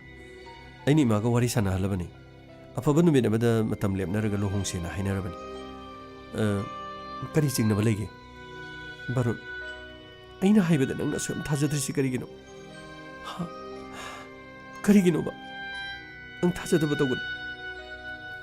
imung asida karigumma ama tawri aina haribasi nang aina haribasi chingnaba nang karimta faudabran oho payal kaishu yara rui khanglabani kaino nang eiga lohongba natana karisu pailero adugane yengo madudagi hende henjilaglabadi aingonda dum pawhairo ai nang ba lona pur imung adudagi nangi khutang pairaga chinglaga aina aigi yumda purkani ai bu thajadaba tawgani kari thoklibagi kari chingnaribagi matang chane ngonda pawhairo matam maduda payal gi mama mohini payal kari gino da kap laudana mo wari saidubo sida chango nangi da muktani koina fana honarisi nangi fana ba suhonaba nangna soi khugi mayok ta leba nangi phone do matam khara pairoron ꯑꯩꯈꯣꯏꯅ ꯅꯪꯕꯨ ꯑꯁꯨꯛ ꯐꯖꯅ ꯅꯪꯒꯤꯗꯃꯛꯇ ꯐꯅꯕ ꯁꯤꯜꯂꯤ ꯍꯥꯏꯕꯁꯤ ꯅꯪ ꯈꯪꯗ꯭ꯔꯦ ꯀꯞꯄꯒ ꯂꯥꯎꯕꯒ ꯌꯥꯝꯅ ꯅꯨꯡꯁꯤꯈ꯭ꯔ ꯃꯥꯜꯂꯦꯅꯦ ꯃꯥꯒꯤ ꯕꯥꯔꯨꯟ ꯑꯁꯦ ꯑꯁꯨꯝꯅ ꯉꯥꯡꯂꯝꯃꯤ ꯑꯁꯨꯝꯅ ꯅꯨꯃꯤꯠ ꯈꯔꯅꯤ ꯑꯃꯨꯛ ꯍꯧꯈꯤꯔꯝꯃꯤ ꯃꯗꯨꯒꯤ ꯃꯇꯨꯡꯗ ꯄꯥꯌꯜ ꯑꯃꯗꯤ ꯕꯥꯔꯨꯟ ꯄꯥꯎ ꯐꯥꯎꯅꯔꯝꯃꯒ ꯃꯍꯥꯛꯀꯤ ꯃꯣꯕꯥꯏꯜ ꯑꯗꯨ ꯈꯪꯍꯧꯗꯅ ꯁ꯭ꯋꯤꯆ ꯑꯣꯐ ꯂꯩꯈꯤ ꯃꯁꯤ ꯈꯛꯇ ꯅꯠꯇꯅ ꯏꯃꯨꯡ ꯑꯗꯨꯗ ꯂꯩꯔꯤꯕ ꯔꯥꯖꯦꯟꯗ꯭ꯔ ꯃꯄꯥꯒꯤ ꯐꯣꯟꯁꯨ ꯁ꯭ꯋꯤꯆ ꯑꯣꯐ ꯂꯩꯈꯤ ꯃꯍꯥꯛꯀꯤ ꯅꯨꯄꯤ ꯃꯣꯍꯤꯅꯤꯒꯤ ꯐꯣꯟꯁꯨ ꯁ꯭ꯋꯤꯆ ꯑꯣꯐ ꯂꯩꯈꯤ ꯏꯃꯨꯡ ꯑꯗꯨꯗ ꯂꯩꯔꯤꯕ ꯁꯥꯍꯤꯜ ꯃꯄꯥꯅꯨꯄꯥ ꯑꯗꯨꯒꯤ ꯐꯣꯟꯁꯨ ꯁ꯭ꯋꯤꯆ ꯑꯣꯐ ꯂꯩꯈꯤ ꯏꯃꯨꯡ ꯑꯗꯨꯒꯤ ꯃꯤ ꯄꯨꯝꯅꯃꯛꯀꯤ ꯐꯣꯟ ꯁ꯭ꯋꯤꯆ ꯑꯣꯐ ꯂꯩꯈꯤꯕ ꯃꯇꯝ ꯑꯗꯨꯗ ꯕꯥꯔꯨꯟꯅ ꯃꯍꯦꯁꯇ ꯀꯣꯜ ꯇꯧꯔꯛꯈꯤ ꯃꯍꯦꯁ ꯄꯥꯌꯜꯗꯨ ꯑꯩꯅ ꯐꯣꯟ ꯇꯧꯕꯗ ꯁ꯭ꯋꯤꯆ ꯑꯣꯐ ꯂꯩꯈ꯭ꯔꯦꯅꯤ ꯃꯣꯏ ꯏꯃꯨꯡ ꯃꯅꯨꯡꯒꯤ ꯃꯃꯥꯁꯨ ꯃꯄꯥꯁꯨ ꯃꯄꯥꯅꯨꯄꯥꯁꯨ ꯃꯈꯣꯏ ꯏꯃꯨꯡꯒꯤ ꯃꯤ ꯄꯨꯝꯅꯃꯛ ꯂꯣꯏꯅꯃꯛ ꯁ꯭ꯋꯤꯆ ꯑꯣꯐ ꯂꯩꯈ꯭ꯔꯦ ꯕꯥꯔꯨꯟ ꯑꯩ ꯅꯉꯣꯟꯗ ꯄꯥꯎ ꯑꯃ ꯇꯝꯒꯦ ꯇꯧꯕꯅꯤ ꯉꯔꯥꯡꯗꯣ ꯑꯩꯉꯣꯟꯗ ꯃꯈꯣꯏꯒꯤ ꯃꯥꯃ ꯄ꯭ꯔꯀꯥꯁꯇꯨ ꯀꯣꯜ ꯇꯧꯔꯝꯃꯤ ꯑꯩꯒꯤ ꯅꯝꯕꯔꯁꯤ ꯀꯃꯥꯏꯅ ꯈꯪꯉꯤꯅꯣ ꯈꯪꯗꯦ ꯄꯥꯌꯜꯗꯒꯤ ꯂꯧꯔꯤꯔꯁꯨ ꯈꯪꯗꯦ ꯀꯔꯤ ꯍꯥꯏꯔꯤꯕ ꯅꯉꯣꯟꯗ ꯀꯔꯤ ꯍꯥꯏꯔꯝꯃꯤꯅꯣ ꯃꯥꯅ ꯍꯥꯏꯕꯗ ꯅꯈꯣꯏꯒꯤ ꯂꯨꯍꯣꯡꯕꯗꯨ ꯑꯩꯈꯣꯏ ꯂꯥꯛꯄꯗꯒꯤ ꯇꯣꯛꯑꯕꯅꯤꯅ ꯀꯣꯔꯠ ꯃꯦꯔꯦꯖ ꯇꯧꯕꯒꯤ ꯆꯦ ꯑꯗꯨ ꯀꯣꯔꯠꯇ ꯄꯤꯈꯤꯕ꯭ꯔꯥ ꯀꯣꯔꯠꯇꯒꯤ ꯂꯨꯍꯣꯡꯂꯦ ꯍꯥꯏꯕꯒꯤ ꯆꯦ ꯂꯥꯛꯈꯤꯕ꯭ꯔꯥ ꯑꯁꯤꯅꯤ ꯑꯩꯉꯣꯟꯗ ꯍꯪꯉꯝꯕꯁꯤ ꯑꯗ ꯑꯩꯅ ꯂꯨꯍꯣꯡꯕꯗꯨ ꯂꯣꯏꯔꯒ ꯆꯦꯗꯨ ꯂꯧꯒꯗꯕꯅꯤ ꯑꯗꯨꯕꯨ ꯂꯨꯍꯣꯡꯕ ꯂꯣꯏꯔꯀꯥꯟꯗ ꯄꯥꯌꯜ ꯄꯨꯗꯨꯅ ꯆꯠꯈ꯭ꯔꯕꯅꯤꯅ ꯅꯣꯡꯉꯥꯜꯂꯒ ꯑꯗꯨꯝ ꯂꯧꯔꯨꯗ꯭ꯔꯦ ꯍꯥꯏꯕ ꯋꯥꯐꯝꯗꯣ ꯑꯩꯅ ꯍꯥꯏꯈꯤ ꯃꯇꯝ ꯑꯗꯨꯗ ꯃꯍꯥꯛꯅ ꯑꯣ ꯌꯥꯝꯅ ꯐꯔꯦ ꯆꯦꯗꯨ ꯂꯧꯗ꯭ꯔꯕꯅꯤꯅ ꯌꯥꯝ ꯐꯔꯦ ꯑꯩꯈꯣꯏꯅꯁꯨ ꯁꯣꯝꯗ ꯂꯨꯍꯣꯡꯗꯣꯔꯕꯅꯤ나 ꯑꯩꯈꯣꯏ ꯃꯥꯏꯀꯩꯗꯒꯤꯁꯨ ꯂꯨꯍꯣꯡꯕꯒꯤ ꯆꯦ ꯄꯨꯔꯛꯑꯅꯤ ꯅꯣꯏ ꯑꯗꯣꯝꯗꯁꯨ ꯑꯃ ꯂꯩꯔꯅꯤ ꯑꯅꯤ ꯁꯨꯔꯗꯤ ꯅꯨꯡꯉꯥꯏꯔꯔꯣꯏꯅ ꯇꯧꯕꯅꯤ ꯑꯁꯨꯝꯅ ꯍꯥꯏꯔꯝꯕꯩ ꯋꯥꯅꯤ ꯑꯣ ꯑꯗꯨꯗꯤ ꯃꯥꯒꯤ ꯐꯣꯟꯗꯨ ꯀꯣꯜ ꯑꯝꯇ ꯇꯧ ꯍꯣꯏ ꯑꯩ ꯇꯧꯒꯦ ꯕꯥꯔꯨꯟ ꯃꯥꯒꯤ ꯐꯣꯟꯁꯤꯁꯨ ꯑꯣꯐ ꯂꯩ ꯋꯥꯠ ꯀꯔꯤꯅꯣ ꯍꯥꯏꯁꯤꯕꯣ ꯏꯃꯨꯡ ꯑꯃꯒꯤ ꯃꯤꯑꯣꯏ ꯄꯨꯝꯅꯃꯛ ꯁ꯭ꯋꯤꯆ ꯑꯣꯐ ꯂꯩꯕ ꯃꯍꯦꯁ ꯑꯩ ꯌꯥꯝꯅ ꯆꯤꯡꯅꯔꯦ ꯄꯨꯂꯤꯁꯇ ꯆꯠꯂꯒ ꯀꯝꯄ꯭ꯂꯦꯟ ꯑꯃꯇ ꯇꯧꯔꯁꯤ ꯂꯥꯛꯑꯣ ꯄꯨꯂꯤꯁꯇ ꯆꯠꯂꯒ ꯀꯝꯄ꯭ꯂꯦꯟ ꯑꯃꯇ ꯇꯧꯔꯁꯤ ꯑꯩ ꯅꯣꯏ ꯊꯣꯡꯒꯥꯟꯗ ꯉꯥꯏꯔꯝꯃꯒꯦ ꯑꯣ ꯐꯔꯦ ꯑꯩ ꯊꯣꯛꯂꯒꯦ ꯑꯁꯨꯝꯅ ꯕꯥꯔꯨꯟ ꯑꯃꯗꯤ ꯃꯍꯦꯁ ꯃꯈꯣꯏꯅꯤ ꯒꯥꯔꯤ ꯇꯣꯡꯗꯨꯅ ꯄꯨꯂꯤꯁ ꯁ꯭ꯇꯦꯁꯟꯗ ꯂꯥꯛꯈꯤ ꯁꯔ ꯄꯥꯌꯜꯒꯩꯒ ꯅꯨꯡꯁꯤꯅꯖꯕꯅꯤ ꯑꯗꯨꯒ ꯏꯃꯨꯡ ꯃꯅꯨꯡꯅ ꯑꯌꯦꯠꯄ ꯑꯊꯤꯡꯕ ꯄꯤꯔꯛꯄꯗꯒꯤ ꯏꯕꯥꯅꯤ ꯂꯨꯍꯣꯡꯖꯕꯅꯤ ꯑꯗꯨꯕꯨ ꯂꯨꯍꯣꯡꯕ ꯅꯨꯃꯤꯠ ꯑꯗꯨꯒꯤ ꯅꯨꯃꯤꯗꯥꯡꯗ ꯃꯃꯥ ꯃꯄꯥ ꯂꯥꯛꯇꯨꯅ ꯄꯥꯌꯜꯕꯨ ꯄꯨꯈꯤ ꯃꯁꯤꯒꯤ ꯃꯇꯨꯡꯗꯒꯤ ꯑꯐꯕ ꯅꯨꯃꯤꯠ ꯑꯃ ꯂꯦꯞꯅꯔꯒ ꯂꯨꯍꯣꯡꯁꯤ ꯍꯥꯏꯗꯨꯅ ꯍꯥꯏꯔꯛꯈꯤ ꯃꯗꯨꯗꯒꯤ ꯌꯥꯅꯕ ꯑꯃꯗꯒꯤ ꯄꯥꯌꯜ ꯄꯨꯗꯨꯅ ꯆꯠꯈꯤꯕꯅꯤ ꯄꯥꯌꯜꯅ ꯌꯨꯝꯗ ꯂꯩꯔꯕ ꯃꯇꯨꯡꯗ ꯏꯃꯨꯡ ꯃꯅꯨꯡꯗ ꯃꯑꯣꯡ ꯑꯃ ꯇꯧꯏ ꯃꯥꯕꯨ ꯇꯣꯉꯥꯟꯅ ꯑꯦꯡꯒꯦꯖꯃꯦꯟ ꯑꯃ ꯇꯧꯒꯗꯕ ꯃꯥꯜꯂꯦ ꯍꯥꯏꯕ ꯋꯥꯐꯝ ꯍꯥꯏꯈꯤ ꯁꯔ ꯄꯥꯌꯜꯕꯨ ꯑꯃꯨꯛꯇ ꯊꯤꯕꯤꯌꯨ ꯑꯩꯒꯤ ꯄꯥꯌꯜꯕꯨ ꯐꯪꯅꯕ ꯑꯃꯨꯛꯇ ꯊꯤꯕꯤꯌꯨ ꯁꯔ ꯕꯥꯔꯨꯟ ꯄꯥꯌꯜꯒꯤ ꯅꯝꯕꯔ ꯑꯃꯗꯤ